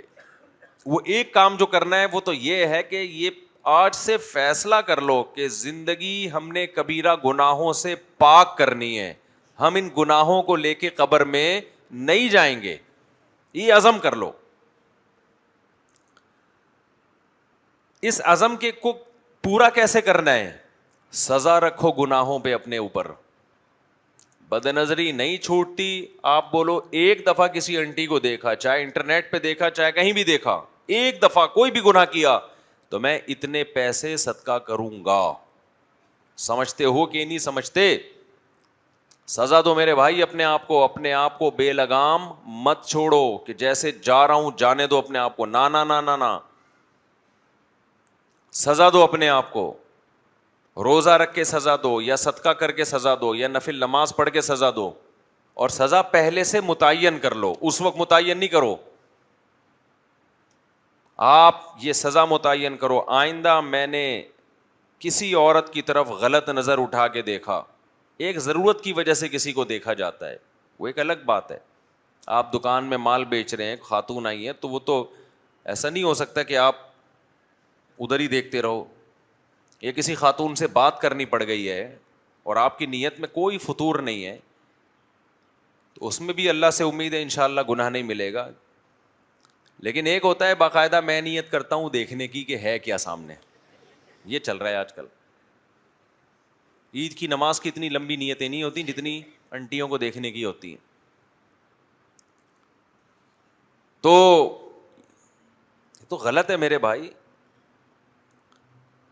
تو جب بھی, کیونکہ یہ جو بد نظری ہے نا, یہ بڑے گناہ کی طرف لے کے جاتی ہے آپ کو. ایسا نہیں ہوتا یہاں اسٹاپ ہو جائے, پھر اگلا خیال آتا ہے, پھر اگلا خیال آتا ہے. تو ابھی سے بریکیں لگاؤ. جب ہو گئی 100 روپے صدقہ کروں گا لازمی, یا 200 روپے صدقہ کروں گا, یا 500 روپے صدقہ کروں گا, جس کو اللہ نے جتنی آمدن دی ہے وہ اس حساب سے کیا کرے گا, صدقہ. اچھا شیطان اس میں ورغلاتا ہے, یار تو صدقہ کرتا ہے, پھر تجھ سے ہو جاتی ہے بے حیائی. کوئی بات نہیں, کرتے رہو گے نا صدقہ, ایک وقت جیب پہ اثر پڑنا شروع ہوگا. تو لگام دو اپنے آپ کو. ماں باپ سے بدتمیزی سے بات کرنا, ماں باپ کے سامنے چیخنا, ثواب کا کام ہے, یہ گناہ ہے. بچنا لازم ہے نا, تو لوگ کہتے ہیں ہم سے بچا نہیں جاتا. آپ کا باپ بھی بچے گا, اب دیکھنا. جب باپ سے بدتمیزی سے بات کی ہے, جب غصہ ٹھنڈا ہوا, فوراً 500 روپے لے جا کے کہاں ڈال دیے, مسجد کے ڈبے میں ڈال دیے, یہ کسی فقیر کو پکڑا دیے. ٹھیک ہے جی, بدتمیزی کی ہے تو اس کا جرمانہ. سگنل توڑتے ہو, پولیس والا روکتا ہے, لال بتی توڑ دی آپ نے, آپ کہتے تو میری عادت پڑ چکی ہے, ایکچولی مجھ سے نہیں برداشت ہوتی ہے بتی میں نہیں جانتا. سگریٹ, وہ پولیس والا کہے گا ٹھیک ہے جی آپ کو عادت ہے سگنل توڑنے کی, ہمیں عادت ہے جو سگنل توڑے اس سے پیسے لینے کی. یہ کہہ کے چھوڑ دے گا آپ کو کہ چونکہ آپ یوز ٹو ہو چکے ہیں, وہ بھائی پیسے لے گا. تو آپ سے بھی جب خدا کی نافرمانی ہو, آپ کیا کرو, اللہ کے غضب کو ٹھنڈا کرنے کے لیے پیسے دو. اس سے آہستہ آہستہ وہ گناہ انشاءاللہ چھوٹے گا. ہمارے حضرت کو کسی نے خط لکھا, میں جب گھر میں آتا ہوں بیگم سے تمیز سے بات مجھ سے ہوتی نہیں ہے, سناتا رہتا ہوں ہر وقت. جب شادی نہیں ہوتی تو کیسا بھاگ رہا ہوتا ہے پیچھے, ایکچولی اور ایسے میٹھے اخلاق سے بات کرے گا, مجھے تھپڑ مارنے کا دل کرتا ہے اتنے میٹھے اخلاق پہ نا, لگتا ہے ڈرامے بازی کر رہا ہے. لوگ کرتے ہیں اس طرح لڑکیوں کو پھنسانے کے لیے. آپ تجربہ کر کے دیکھ لو. فون آپ کرو, اپنے کسی دوست کو فون کرو, اور بھائی کیا حال ہے, وسیم بھائی کیسا چل رہا ہے. وسیم ایک دم بولے گا ہاں الحمدللہ یار, بس میں ختم کر رہا ہوں. فوراً بولے گا ہاں بھائی بڑے زبردست چل رہا ہے, اور یار بتا, اچھا یار میں بھی ذرا بزی ہوں, پھر بعد میں بات کروں گا. بیگم کو فون پکڑاؤ, بیگم ذرا وسیم کو فون کرو, تم اس سے پوچھو دعوت میں کب آ رہے ہو. بیگم کا, جب آپ کی بیگم کا, اس کی اپنی بیگم کا فون آئے گا تو ٹھک کر کے رکھ دے گا, اٹھا کے موبائل توڑ دے گا, یہ ہوا کیا میرے ساتھ. وہی بیگم جو گھر میں چھوڑ کر آیا وہی فون پہ بھی وہی ہے. دوسرے کی بیگم کا فون آئے گا نا, جی فرمائیے, دیکھیے وہ میرے ہسبینڈ نے آپ کو بلایا ہے. اصل میں ایکچولی بات اصل میں یہ ہے کہ ایسا ہے کہ میں آؤں گا انشاءاللہ, میں ضرور آؤں گا. ایسے کھینچتے ہیں لوگ کلام کو. یہ خود اس کی علامت ہے کہ آپ کے دل کیا ہے, بولو, فسادی ہے تمہارا دل. یہ بہت ہو رہا ہے مارکیٹ میں. اب ریسیپشن پہ بھی نا جگہ جگہ لڑکیوں کو رکھا جاتا ہے, لوگ ان سے لڑتے نہیں ہیں. وہ جتنا بھی الٹا سیدھا کریں تھینک یو کہہ کے نکل جائیں گے آگے. پہلے بندے بیٹھے ہوئے ہوتے تھے نا ریسیپشن پہ, ذرا سا الٹا کیا ایک تھپڑ لگایا کھینچ کے نا, پھڈا ہو گیا. یار تم کیا کر رہے ہو, اللہ نے جس کو تمہارے لیے بنایا ہے اس سے تمیز سے بات نہیں ہو رہی ہے, اور ساری دنیا کی انٹیوں سے جب بات کرتے ہو تو تمہارا ایٹیٹیوڈ ہی چینج ہو جاتا ہے. یہ وہ اخلاق نہیں ہے جس پہ آپ کو ثواب ملے گا. یعلم خائنۃ الاعین وما تخفی الصدور, آنکھوں کی خیانت کو بھی جانتا ہے. آپ سمجھ رہے ہو اس مسکرانے پہ مجھے ثواب مل رہا ہے, بالکل بھی ایسا نہیں ہے. ثواب ملتا ہے گھر والوں کے ساتھ حسن اخلاق پر. تو جہاں گھر والوں کے ساتھ بد اخلاقی ہو تو کیا سزا دینی اپنے آپ کو؟ بولو صدقہ. ہمارے حضرت نے ایک نسخہ بتایا کسی کو, وہ بہت بدتمیزی کرتا تھا اپنی بیوی کے ساتھ, نے فرمایا جب بھی بدتمیزی کرو نا معافی مانگو بیگم سے. اب اس کو اتنا دماغ اس کا ہائی تھا, اس کو بیگم سے معافی مانگتے ہوئے موت آتی تھی کہ یار میں اتنا بڑا آدمی, میں اپنی وائف سے سوری کروں. تو اس نے مجھے خود بتایا کہ 1-2 دفعہ میں نے سوری کی ہے تو مجھے اتنی ذلت محسوس ہوئی کہ پھر وہ برائی میں نے چھوڑ دی کہ جس کے بعد مجھے سوری کرنی پڑے. تو کوئی بھی سزا جب تک میرے بھائی اپنے لیے متعین نہیں کرو گے اس وقت تک انسان اپنی اصلاح نہیں کر سکتا. اللہ تعالیٰ سمجھنے کی عمل کی توفیق عطا. کاٹ کے ذاتی گھر بنانے کی ضرورت نہیں ہے. اضافی پیسہ اللہ نے دیا تو ذاتی گھر بناؤ, پیٹ کاٹ کے ذاتی گھر بنانے کی حماقت مت کرو. انہوں نے کہا پیٹ کاٹ کے اگر کوئی پراپرٹی لے اس نیت سے کہ بیچوں گا, یا گھر خریدے اس نیت سے کہ بیچوں گا, بزنس کروں گا, تو وہ بالکل ٹھیک ہے. وجہ اس کی ہے کہ پیٹ کاٹ رہا ہے کمانے کے لیے نا, تو سورس آف انکم تو ہونی چاہیے نا, کوئی نہ کوئی کمانے کا ذریعہ تو ہونا چاہیے. کسی کا ملازمت ہوتا ہے, کسی کا کاروبار ہوتا ہے. تو اگر اس نیت سے کوئی لیتا ہے کہ میں کاروبار کروں گا وہ تو ٹھیک ہے. گھر کا تو ایسا ہے نا, اس کا آؤٹ پٹ نہیں ہے نا, کوئی رکھ لیا آپ نے اتنا پیسہ لگا کہ ابے تو کھانے کو ہے نہیں تیرے پاس, تو کاروبار کرنے میں کوئی حرج نہیں. میں لوگوں سے کہتا ہوں ذاتی گھر بھی بناؤ نا, اگر اللہ نے اضافی پیسہ دیا تو پھر تو ٹھیک ہے, نہیں ہے تو پراپرٹی بیچنے کے لیے تو ٹھیک ہے, بزنس کے لیے, ورنہ اپنے آپ کیوں اپنے آپ کو دیواروں اینٹوں میں اتنا پیسہ پھنسا رہے ہو بھائی. جو مسافر خانہ ہے نا, تو کیا پھنسا کے کیا کرو گے اتنا, تمہاری عمر تھوڑی ہے اتنی. اچھا میرے بھائی, مجھ سے معلوم یہ کرنا ہے کہ جب بچہ پیدا ہوتا ہے تو کون سی اذان دینی چاہیے, فجر والی یا ظہر والی؟ ظہر والی دی جاتی ہے جو عام نارم الصلاۃ خیر من النوم نہیں کہا جاتا. ہاں اتنا لمبا سوال. آج کل شادیوں میں نکاح مایو مہندی والے دن ہو جاتا ہے. اچھا مایو مہندی والے دن نکاح ہی ہو جاتا ہے, واڑے واہ. اور رخصت اب مایو ہوتی ہے آج کل ہے؟ اچھا تو مایوں میں کیا ہو, پہلے تو وہ ہوتا دلہن کو بٹھا دیتے تھے نا, کتنے دن تک بٹھاتے ہیں؟ نہیں پہلے مایوں میں بٹھایا کرتے تھے, کتنے دن بٹھاتے تھے؟ 5 دن. 5 دن تک ایک ہی جگہ بیٹھی رہتی تھی.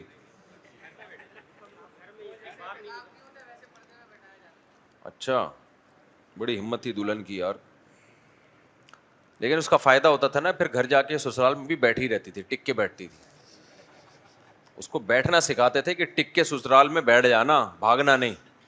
اب تو سسرال گئی اگلے دن خلا کی کیسز, اور 2-4 دن کے بعد خلا چاہیے, میں نہیں رہنا, میں جا رہی ہوں. شاید اس میں یہ حکمت تھی مایوں میں. خیر جی, مایوں مہندی والے دن نکاح ہو جاتا ہے, رخصتی اور بارات بعد میں ہوتی ہے. مفتی صاحب کیا ہم نکاح اور مہندی مایوں میں شرکت کر سکتے ہیں؟ بالخصوص مایوں مہندی کا کھانا کھا سکتے ہیں, اور پھر رخصتی کا کھانا ہم کھا سکتے ہیں کہ نہیں؟ اتنی دیر کھانے میں نہیں لگی. اتنی لمبا سوال لکھ دیا آپ نے, کیونکہ گھر والوں کا اور لڑکے اور لڑکی والوں کا اصرار ہے کہ آپ رسم میں نہ آئیں لیکن کھانے میں شرکت ضرور کریں. صرف ولیمے کے کھانے میں جایا کریں, باقی سب ٹوپی ڈرامہ ہے. ولیمے کا کھانا سنت ہے, اس میں بھی جب جائیں جب مکس گیدرنگ نہ ہو, سمجھتے ہو؟ باقی سب بوٹ پٹانگ کھانے پتہ نہیں کہاں کہاں سے نکالے ہوئے.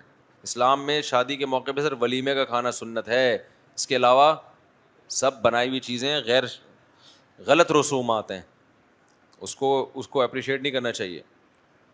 میرے بیٹے کو سونے کی بہت بری بیماری ہے, وہ سوتا ہے تو اٹھتا نہیں, خاص کر فجر اور عصر کی نماز کے لیے مجھے اس کو اٹھانے کے لیے جہاد کرنا پڑتا ہے, جس سے میری جماعت بھی متاثر ہوتی ہے. مجھے میرا بیٹا آپ سے بہت متاثر ہو آپ کے بیانات میں. اس وقت شریک مہربانی کر کے اس کی بیماری سے کیسے چھٹکارا حاصل کر سکتے ہیں؟ ایک دفعہ طبیعت سے دھو ڈالیں, طبیعت سے ایک دفعہ دھو دیں, اس کے اگلے پچھلے گناہ معاف ہو جائیں گے. اس کے بعد جب آپ جائیں گے تو وہ اٹھیں گے, فوراً اٹھے گا انشاءاللہ, اس کا باپ بھی اٹھے گا. بیٹا کیوں نہیں اٹھے گا؟ اس کا یہی علاج ہوتا ہے, یہ موٹیویشن سے نہیں ہوتا ایکچولی بیٹا اٹھ جائیے, بیٹا کائنڈلی وائنڈلی سے نہیں چلتا. تو مفتی صاحب کچھ روز قبل میں اور میری اہلیہ اپنے بچوں کے ہمراہ تشریف لائے تھے. عمار ابن یاسر کو بلڈ کینسر ہونے کی وجہ سے ڈاکٹر جواب دے چکے ہیں. آپ نے اسے گود میں لے کر پیار بھی کیا تھا, بچے کا انتقال ہو گیا ہے. 18 رمضان المبارک کو بچہ مرنے کے بعد کہاں جاتا ہے اور صبر کرنے پر والدین کو آخرت میں کیا اجر ملے گا؟ اللہ تعالیٰ اس بچے کو آپ کے لیے، آپ کی اہلیہ کے لیے سفارشی بنائے. نبی صلی اللہ علیہ وسلم نے فرمایا جس کے 3 بچے فوت ہو گئے اس نے صبر کیا تو میں اس کے لیے جنت کی ضمانت لیتا ہوں. پھر آپ نے 2 بچوں پہ بھی یہی خوشخبری سنائی. تو علماء کہتے ہیں اگر صحابی ایک کا سوال پوچھتے تو ایک پہ بھی آپ یہ خوشخبری سناتے. تو اس سے بڑا صبر کوئی ہو نہیں سکتا، اولاد کا غم. تو اور پھر مسلمان کا بچہ ضائع نہیں ہوتا، آخرت میں سفارشی بنتا ہے. یہاں تک حدیث میں آتا ہے کہ جو حمل ضائع ہوگا نا، حمل، اللہ اس کو بھی جان ڈالے گا اور اس کو بھی پورا بچہ بنائے گا، وہ بھی سفارش کرے گا. تو یہ وقتی طور پر جدائی ہے، ہمیشہ کے لیے علیحدگی نہیں ہے. یہ غیر مسلم کا بچہ فوت ہو جائے تو اس کے بارے میں ہمیں معلومات نہیں ہے. مسلمان کا بچہ سفارشی بنتا ہے. یہ ضرور ہے کہ غیر مسلم کا بچہ نہ جنت میں جائے گا نہ جہنم میں جائے گا. تو مسلمان کا بچہ ماں باپ کی وجہ سے جنت میں جائے گا. نہیں، وہ مسلمان نہیں ہو جاتا. دیکھو بچے تو سارے مسلمان ہی ہوتے ہیں، غیر مسلم کو ہوں یا مسلم کے ہوں. حدیث میں آتا ہے کلو مولودی یولد علی الفطرہ فابواہ یہودانہ او ینصرانہ او یمجسانہ. ہر بچہ نیچر پہ یعنی اسلام پہ پیدا ہوتا ہے، پھر ماں باپ اس کو بگاڑ کے کافر بنا دیتے ہیں. تو بچہ جب تک بالغ نہیں ہو جاتا وہ مسلمان ہی ہے. پھر 2 ایج ہوتی ہیں بچے کی، ایک ہوتا ہے صبی ممیز، ایسا بچہ جس میں عقل آ گئی ہو، اور ایک ہے بالکل بے عقل بچہ. تو جو 7 سال یا اس سے اوپر کا بچہ ہے نا، تھوڑا سا عقل مند ہوتا ہے وہ، اس بچے کو نیکی پہ ثواب ملتا ہے مگر گناہ پہ گناہ نہیں ملتا. 7 سال سے کم عمر کا جو بچہ ہے، نہ نیکی پہ ثواب ہے نہ گناہ پہ گناہ ہے، کیونکہ اس کی تو ابھی عقل ہی نہیں ہے نا.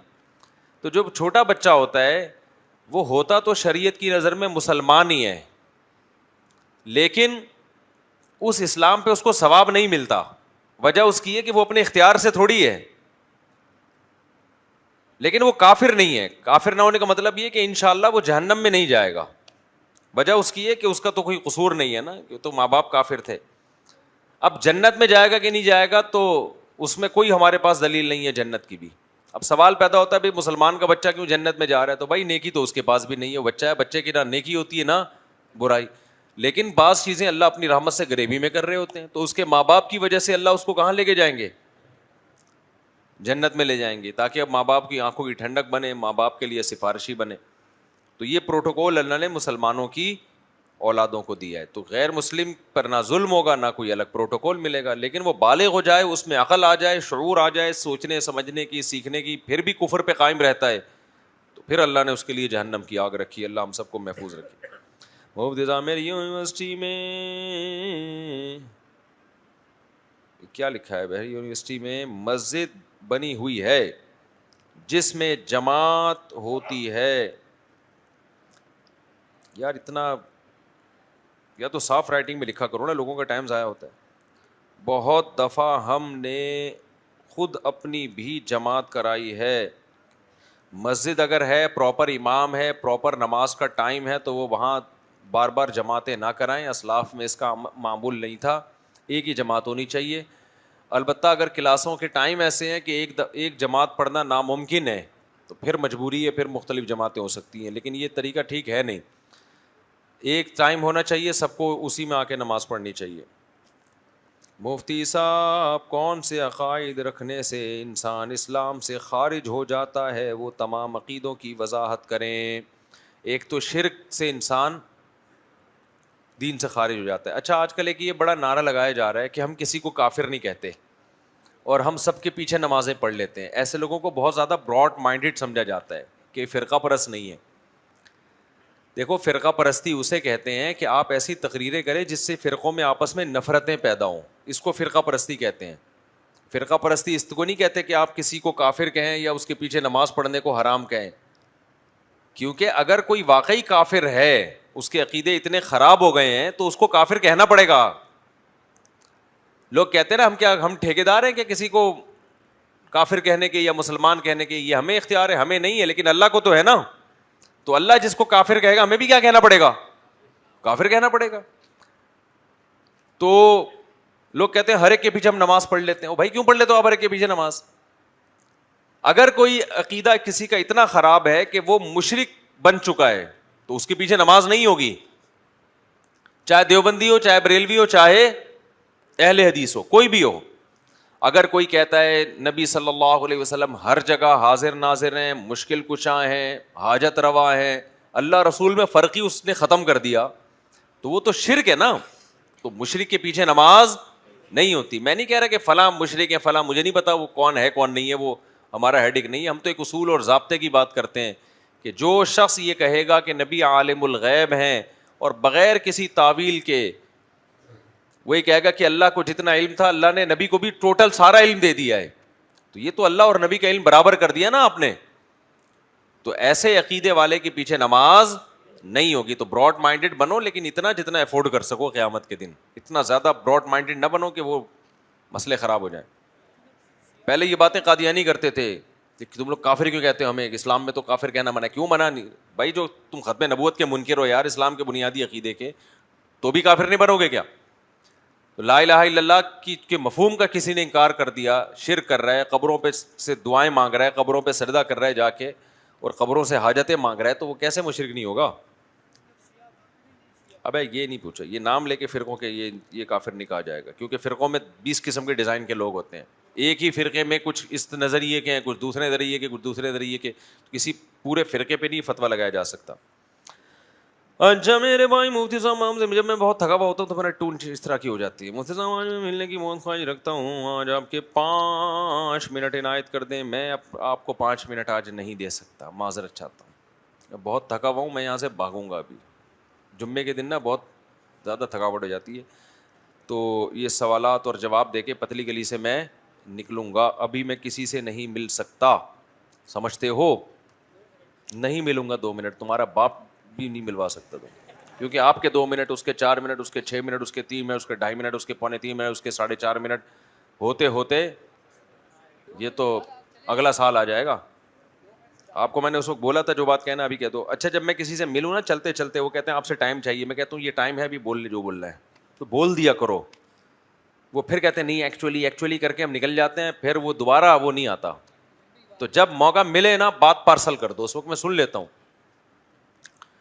پھر میں خود ہی دیکھ لیتا ہوں کہ اس کی بات ایسی حساس ہے کہ اتنی جلدی ہونی, پھر میں خود اس کو ٹائم دے دیتا ہوں. اب ان سے بھی میں گھنٹے سے کہہ رہا ہوں کہ بھائی آپ بول دو جو بولنا ہے, نہیں بولنا ہے. میں 2 منٹ 6 منٹ, تو انہوں نے 2 منٹ مانگنے میں لگا, تو پھر 2 منٹ کیوں کہہ رہے تھے آپ؟ بولے تھے 25 منٹ. تو وہ اس میں یہ ہے کہ پھر ملیں گے انشاءاللہ اگلے شمارے میں. امام مہدی کے آتے ہی آپ کی میری ملاقات ڈن ہے, ڈن ہو. اچھا ہاں جی. اچھا یہ بھائی نے پوچھا ہے حضرت نے کہ وسیلہ, دیکھیں وسیلے کا مطلب کیا ہے. یہ لوگ کہتے ہیں وسیلہ شرک ہے یا وسیلہ سنت ہے. اگر وسیلے کا مطلب یہ ہے, 3 مطلب نکلتے ہیں وسیلے کے. اے اللہ فلاں بزرگ کے وسیلے سے میرا یہ کام کر دے. کیا مطلب؟ اللہ نے کوئی بزرگ کو اختیارات دیے ہوئے ہیں تو وہ بزرگ یہ کام کریں گے آپ کا, یہ تو شرک ہے سیدھا سیدھا, سمجھتے ہو؟ بعض دفعہ یہ ہوتا ہے فلاں کے وسیلے سے یہ کام کر دے, مطلب مجھے فلاں سے محبت ہے, تو اللہ والوں سے محبت ہونا بھی نیک عمل ہے نا.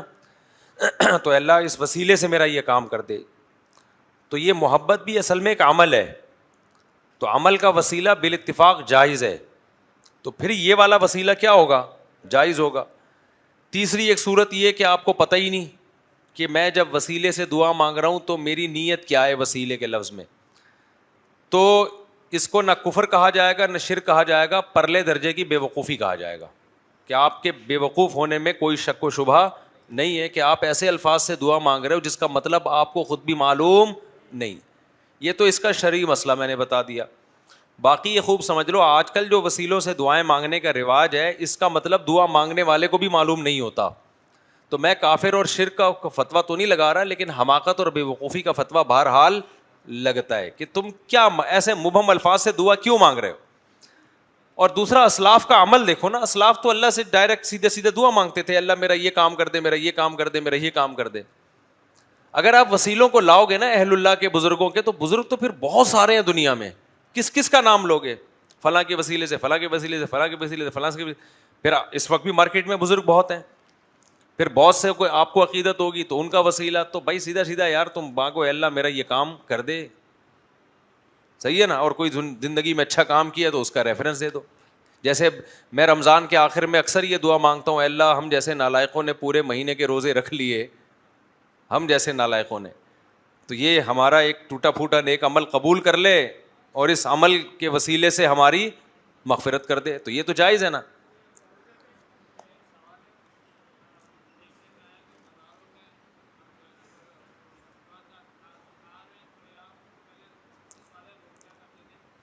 رمضان میں دکاندار کھلے عام کھا رہے ہیں, بڑی بےغیرتی کی بات ہے. جب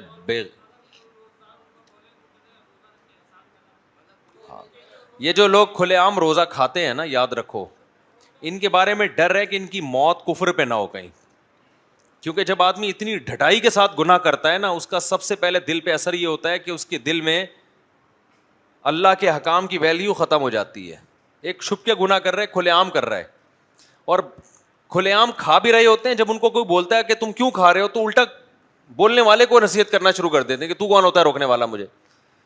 تو ایسے لوگوں کو اپنے ایمان کی فکر کرنی چاہیے. پیغمبروں کے ساتھ یہی ہوا. قرآن کہتا ہے جب پیغمبروں نے دعوت دی ہے نا, تو قوم ضد میں آئی ہے, ضد میں آ کے خدا کو برا بلا کہنا شروع کر دیا. تو یہی ہو رہا ہے آج کل.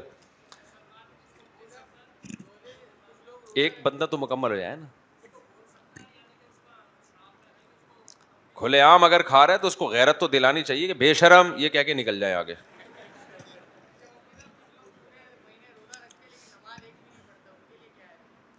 پاگل ہیں, نماز تو زیادہ ضروری ہے روزے سے بھی. ٹھیک ہے, نماز روزے سے زیادہ ضروری. جی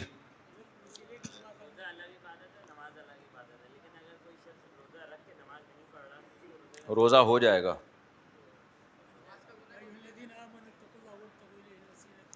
یہ جو قرآن کی آیت ہے, یا ایھا الذین آمنوا اتقوا اللہ وابتغوا الیہ الوسیلۃ وجاہدوا فی سبیلہ, یہاں وسیلے کا وہ مطلب نہیں ہے جو عام طور پہ وسیلہ مراد لیا جاتا ہے. یہاں وسیلے کا مطلب یہ ہے کہ اللہ تک پہنچنے کا ذریعہ تلاش کرو, اور آگے وہ ذریعہ اللہ بتا رہا ہے کہ وہ جہاد ہے, جہاد کرو اللہ کی راہ میں. تو اس سے وسیلہ بالعمل مراد ہے اس آیت سے. سمجھتے ہو کہ نہیں سمجھتے؟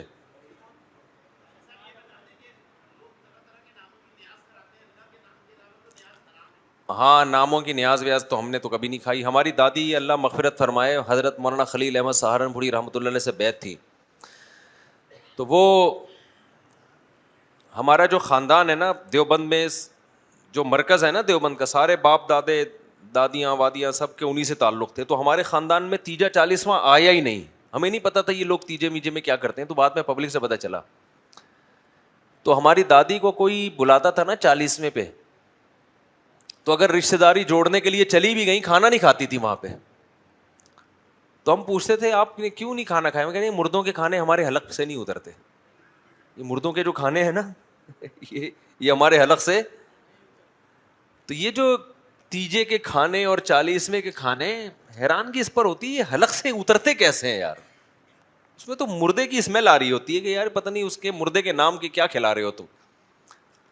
تو بھائی کھانا عزت کے ساتھ کھایا کرو. جب کوئی دعوت دے عید کے موقع پہ, اپنے ولیمے پہ, یا ویسی دوستی یاری میں کھا لو. ابا کی فوتگی کھلا رہا ہے نا آپ کو, تو یہ غیرت مند اور عزت دار آدمی کے نوالا نیچے بولو نہیں اترتا.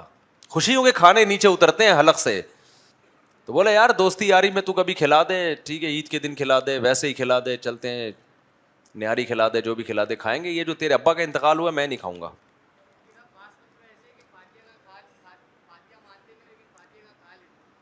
بس وہ بھی ہے نا, وہ گھنے ہیں نا, فاتحہ مانتے نہیں کھا لیتے ہیں. یہ تو مزہ ہے نا, مانو نہیں پھوڑ دو جا کے. ہاں موڑ سکتے ہیں بالکل. ڈرپ سے روزہ نہیں ٹوٹتا, بھاپ لینے سے روزہ ٹوٹ جاتا ہے. اسٹیم ہے نا, پوری ہوا پانی جا رہا ہے. بھائی پوچھ رہے کچھ؟ جی جی جی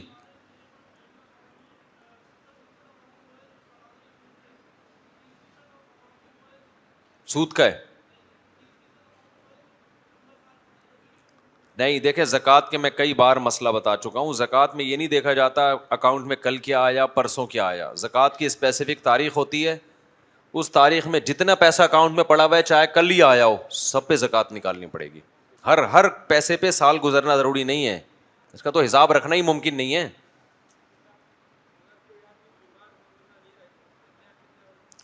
کوئی آدمی بیمار ہو روزہ نہ رکھ سکا ہو تو وہ قضا روزہ رکھے گا. اصل تو یہی ہے, دسمبر میں رکھ لے, سردیوں میں رکھ لے. پھر بھی نہ رکھ سکتا ہو, بالکل ہی بیمار ہو گیا ہو, آئندہ شفا کی امید ہی نہ ہو, تو پھر ایک روزے کا فدیہ ہے, کسی غریب کو 2 ٹائم کا کھانا کھلا دیں, یا 2.25 کلو گندم دے دیں, یا 2.25 کلو گندم کی قیمت دے دیں. جی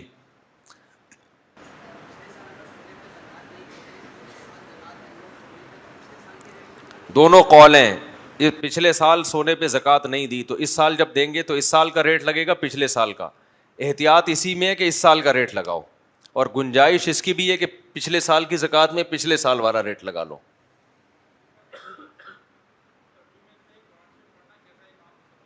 ترجمے سے قرآن ضرور پڑھنا چاہیے لیکن تفسیر کے ساتھ, کسی مستند مفسر کی تفسیر بھی ہو تاکہ وہ ترجمے کو ایکسپلین کر رہے ہوں. آج کل میرے بھی لیکچر ہیں تفسیر کے, ترجمہ اور اس کی تفسیر, وہ بھی آپ کو فائدہ دیں گے انشاءاللہ. صلو علی الحبیب. جی جی کیا کرنا؟ ازل قتل, ابے ازل تو یہ پھر بلا وجہ بول رہے ہیں. جی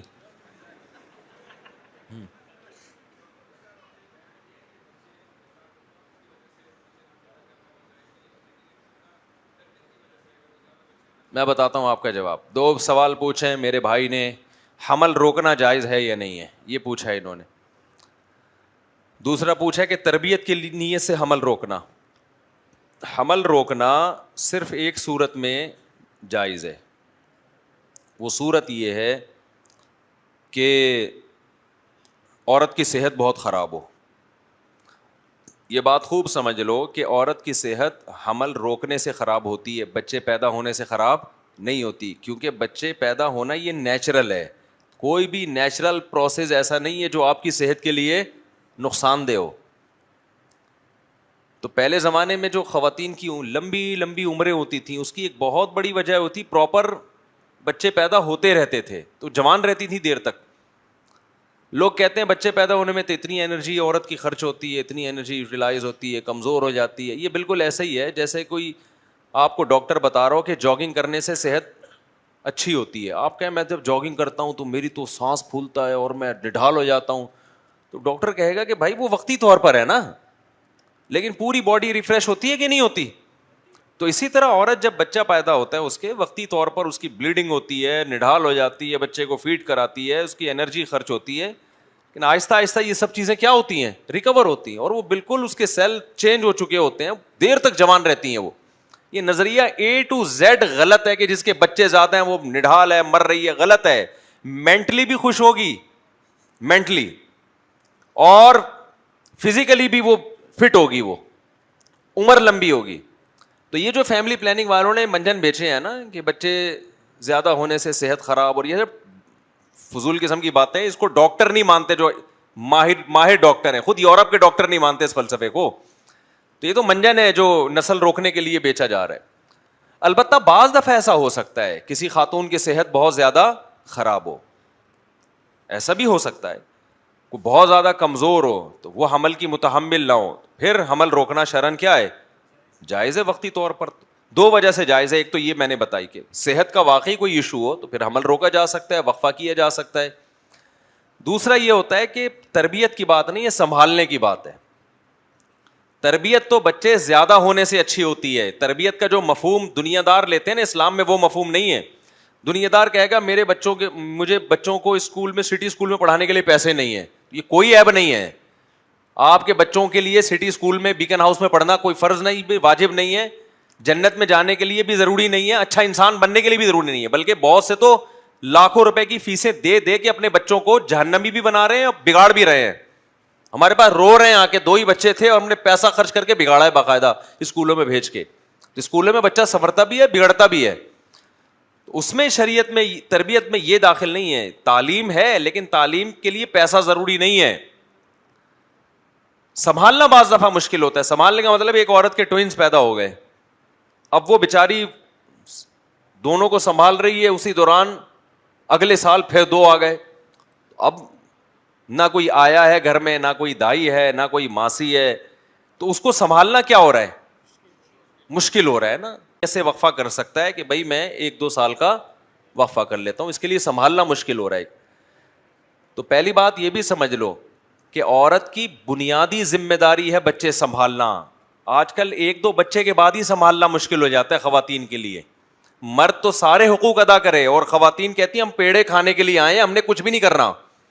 یورپ میں جہاں عورتیں بچے نہیں پیدا کر رہی نا, وہاں پھر سارا گھر گیس بجلی کا بل بھی عورت نے سنبھالا ہوا ہے. وہ تو پھر نیچر سے بالکل ہی ہٹ گئی نا. اب ہماری خواتین آدھا سسٹم یورپ کا لے رہی ہیں کہ جی ان کے ہاں بچے نہیں ہوتے, ماڈرن قسم کی خواتین ہیں. تو بھائی ان کے ہاں تو شوہر خرچہ بھی نہیں اٹھاتا, تو آدھا سسٹم یورپ سے لیا جا رہا ہے, آدھا ہمارا والا. یا تو بھائی پوری پھر یورپ جیسی بن جاؤ, پھر وہاں تو یہی ہے کہ شادیاں بھی نہیں ہوتی, گھر بھی نہیں ہوتا, ساس بہوؤں کا سیٹ اپ ہی ختم ہو گیا.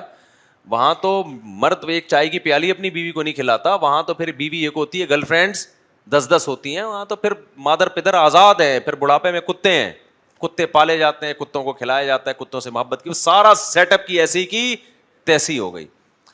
اور اگر آپ مسلمان ہو بھائی, اس سیٹ اپ پہ نہیں چل سکتے تو سیدھا سیدھا نسل بڑھاؤ. یہ اللہ نے آپ کی ذمہ داری, عورت کی شریعت کی طرف سے بھی, فطرت کی طرف سے بھی ذمہ داری ہے, اور یہ بچے آپ کو پالنے ہیں, آپ کی ذمہ داری ہے. یہ مرد کی ذمہ داری ہے, وہ آپ کو چھت دے, آپ کے سارے حقوق پورے کرے, آپ کے لیے ٹھوکریں کھائے, باہر جائے, پیسہ کما کے لائے, اور ان بچوں کی تربیت کی کوشش کرے, ان پہ پیسہ خرچ کرے. یہ مرد کی ذمہ داری. عورت کی ذمہ داری کیا ہے, نسل بڑھانا بھی اور ان بچوں کو سنبھالنا بھی, جب تک کہ وہ اپنے قدموں پہ کھڑے نہیں ہو جاتے. تو یہ کام کرنا ہے. ہاں بہت زیادہ بغیر وقفے سے ہوتے ہو تو بعض دفعہ یہ کام مشکل ہو جاتا ہے, تو اس میں وقفہ کرنے میں شرعن کوئی حرج نہیں ہے. تو یہ 2 قسم کے وقفے تو ہیں. باقی جو وقفے ہیں یا تو تربیت کی نیت سے کیے جاتے ہیں, تو یہ بالکل غلط ہے. بچے خود ایک دوسرے کی تربیت کر رہے ہوتے ہیں. بچے کو قریب العمر بہن بھائی چاہیے, نہیں ملے گا تو ڈسٹرب ہوگا, وہ اس کی تربیت اچھی نہیں ہوگی, بگڑنے کا چانس زیادہ ہوگا, وہ گلی محلے کے بچوں میں کھیلے گا جا کے. دوسرا ایک مسئلہ ہوتا ہے غربت, اچھے اسکولوں میں نہیں پڑھا سکتے, پیسے نہیں ہیں, تو پیسوں کے خوف سے بچوں کی نسل روکنا یہ بھی کیا ہے اسلام میں حرام اور ناجائز ہے. اور جن کنڈیشن میں نسل روکنا جائز ہے ان میں بھی وقتی طور پہ روکنا جائز ہے. آپریشن کر کے بچے کی پیدائش کا امکان ہی ختم کر دینا یہ ہر صورت میں حرام ہے, کیونکہ تغییر خلق اللہ میں آتا ہے. بتائیں کیا پوچھ رہے تھے؟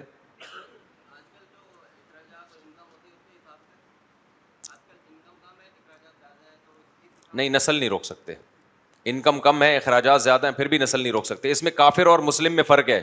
کافر تو کیلکولیشن کرے گا بیٹھ کے, اسلام میں اس کی اجازت نہیں ہے کہ بچوں کی پیدائش میں آپ کیلکولیٹر لے کے بیٹھے ہیں. یہ اس میں توکل کرنا, بعض چیزوں میں اللہ پہ اعتماد کرنا فرض ہے. چلیں جی.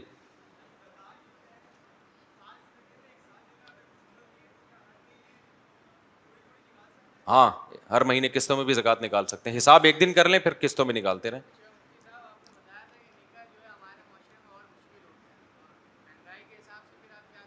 مہنگائی کے حساب سے نکاح اور آسان ہو گیا ہے. غربت مہنگائی میں نکاح اور آسان ہو جاتا ہے, کیونکہ بچیوں کے باپوں کو کھلانا مشکل ہوتا ہے اپنی بیٹیوں کو.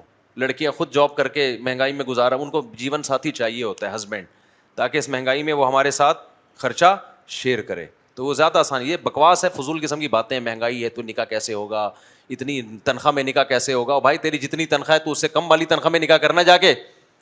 ابے تمہاری 50,000 تنخواہ ہے تو تم اس لڑکی سے شادی کرو جس کے باپ کی 25,000 تنخواہ ہے. وہ 25,000 میں 6 بیٹیوں کو کھلا رہا ہے, تو تم 50 میں اس کی ایک کو نہیں کھلاؤ گے؟ غریب جب ہو رہے ہیں تو سارے ایک ساتھ غریب ہو رہے ہیں نا.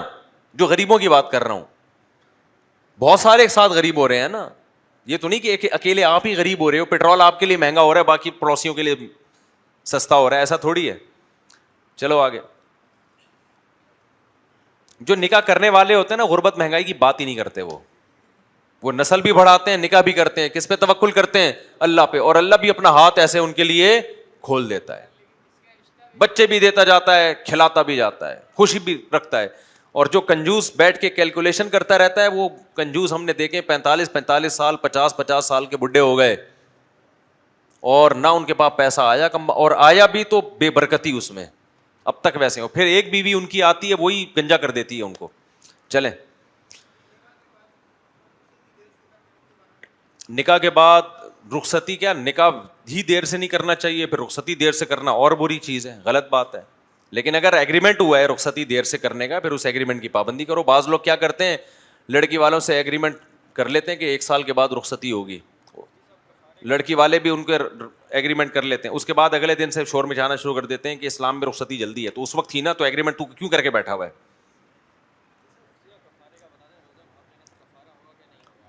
کیا روزے میں اگر بھاپ لے لی، اس کو مسئلہ معلوم نہیں تھا تو پھر صرف قضا ہے، کفارہ نہیں ہے. کہ مسئلہ معلوم تھا پھر بھاپ لے گا، روزہ ٹوٹے گا تو پھر کفارہ بھی ہے. غرارہ کیا تو ہے جی، قضا کرنی پڑے گی اعتکاف کی، گناہ بھی ہوگا، قضا بھی کرنی پڑے گی.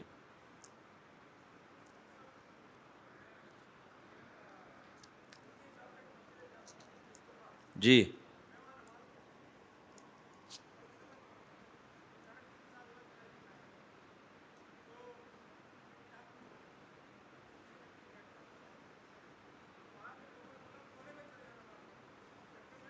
نہیں نہیں ایسا نہیں، ویسے آپ زمین پہ بیٹھ سکتے ہیں نا، ٹانگیں قبلے کی طرف پھیلا کے، تو ایسے نماز پڑھا کریں. نہیں غلط ہے وہ، ہر کرسی والے کو کہنا کونے میں چلے جاؤ تو بڑا مشکل کام ہے نا، غلط کیا انہوں نے. جی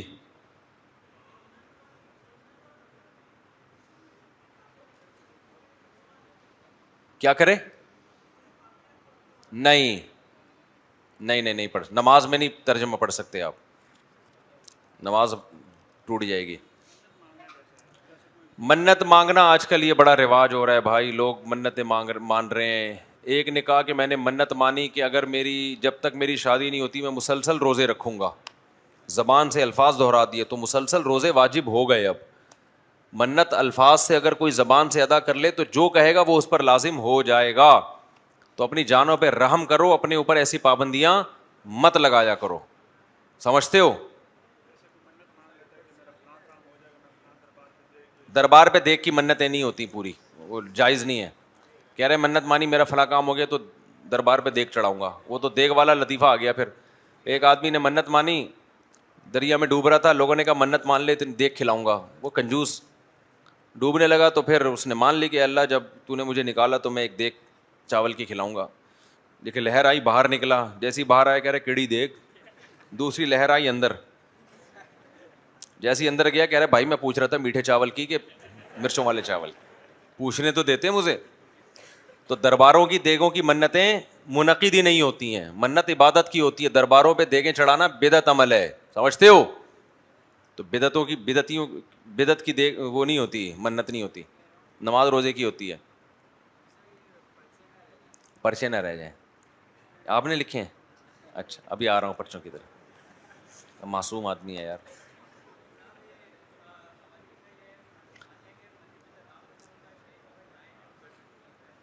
نہیں ٹھیک نہیں ہے، اس پہ پھر دلائل کسی وقت میں دوں گا انشاءاللہ. نبی صلی اللہ علیہ وسلم نے امہات کے خیمے اکھڑوا دیے تھے مسجد سے اعتکاف میں. آگے چلو بھائی.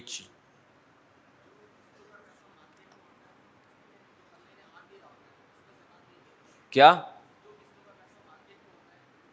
جو پیسہ آپ نے لینا ہے اس کی زکوٰۃ دینی پڑے گی، جو دینا ہے اس کو مائنس کرنا پڑے گا. سمجھتے ہو؟ ہے جی.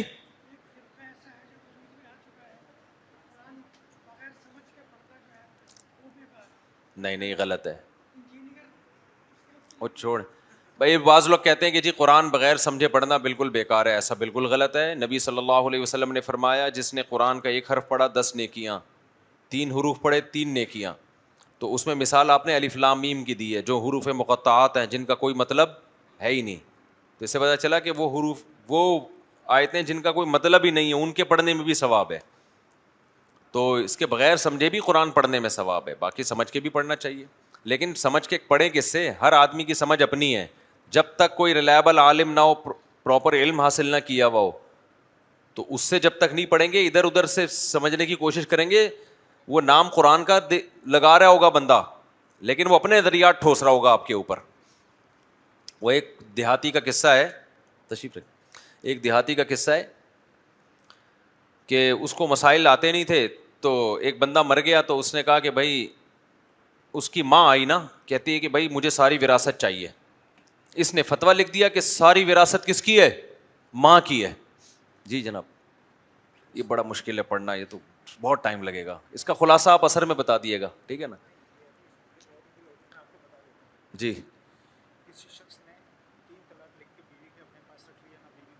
اچھا اچھا, نہیں, اگر 3 طلاق لکھ کے اپنے پاس رکھ لیا تو ہی طلاق ہو گئی. بیوی کو دینا ضروری نہیں ہے. بعض لوگ طلاق پیپر پہ لکھ لیتے ہیں کہ بعد میں بیگم کو دیں گے, تو بھائی بیگم کو دینے سے پہلے جب آپ نے لکھ لی نا یہ ورڈنگ کہ میں اپنی بیوی کو طلاق دیتا ہوں, زبان سے بول دی یا لکھ دی, تو وہ ریٹن فارم میں آتے ہی طلاق واقع ہو جائے گی. تو وہ اچھا, میں یہ ذرا وہ سنا دوں نا, ایک دیہاتی مولانا صاحب تھے, ان کے پاس کوئی خاتون گئی کہ میرا بیٹے کا انتقال ہو گیا, ساری وراثت مجھے چاہیے, تو آپ کو تھوڑے سے پیسے میں اس میں سے دے دوں گی, فتویٰ میرے حق میں لکھ دو. تو اس نے لکھ دیا ماں کا سارا حصہ, ماں کا سب جتنا بھی حصہ ہے, کتنا ہے سب کا, کس کا ہے وہ, ماں کا. فتویٰ لکھ دیا, وہ سارا ماں نے ہڑپ کر لیا. بعد میں لوگ آئے, ابے یہ تو نے کہاں سے لکھا ہے بھائی؟ کہہ رہے قرآن میں ہے. قرآن میں کہاں ہے یار؟ قرآن میں تو ہے کہ بیٹا بیٹی اس طرح حصہ آتا ہے. کہتے ہیں تبت یدا ابی لہب وتب, پڑھو. اس نے پڑھی تبت یدا ابی لہب وتب ما اغنی عنہ مالہ وما کسب. اس نے کہا ہے نا ماں کا سب, ما اغنی عنہ مالہ وما کا سب, ماں کا تو سارا کس کا ہے؟ کر لو کیا اکھاڑ سکتے ہو بھائی تم اس کا. تو آپ کیا کہہ رہے ہیں بھائی؟ جی فطرے کو کیا ہوا؟ دے سکتے ہیں, وہ میں نے پورا ڈیٹیل سے پورا ایک ریکارڈ کروایا میرے پچھلے ہفتے نا, پورا نصاب ہے اس کا. غریب کو دے سکتے ہیں, بس فی الحال مختصر میں یہی کہوں گا. اب میں نے غریب کی ڈیفینیشن کی تو پھر لمبا بیان ہو جائے گا. یوٹیوب پہ میرا پورا یہ سرچ کریں گے فطرانے کا مستحق کون ہے, وہ پورا بیان آ جائے گا انشاءاللہ.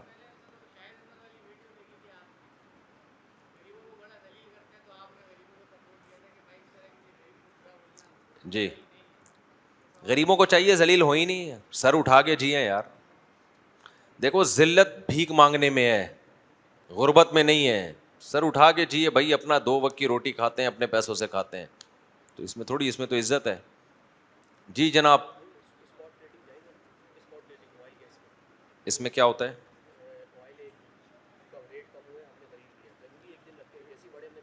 ہاں قبضے میں لا کے بیچیں, بس یہ ضروری ہے.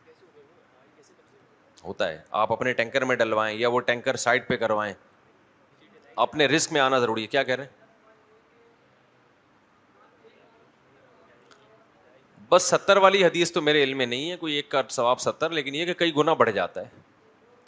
نہیں, قضاء عمری پوری پڑھنی پڑے گی. ایسا نہیں ہوگا کہ ایک فجر پڑھ لی تو 70 دنوں کی فجر ہو گئی, ایسا کچھ نہیں ہے.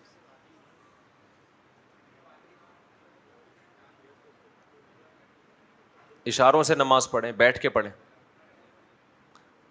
نہیں, وہ بیٹھ کے بھی پڑھ سکتے ہیں. کرسیوں پہ بیٹھنے کا رواج ختم کرو, مسجد میں نیچے زمین پہ بیٹھیں. پاؤں موڑنا ممکن نہیں ہے تو پاؤں پھیلا لیں قبلے کی طرف. قضاء عمری کی نیت گوگل پہ لکھیں, پورا طریقہ آ جائے گا. میرے ذمہ جتنی فجر کی نمازوں میں سب سے پہلی نماز بس یہ.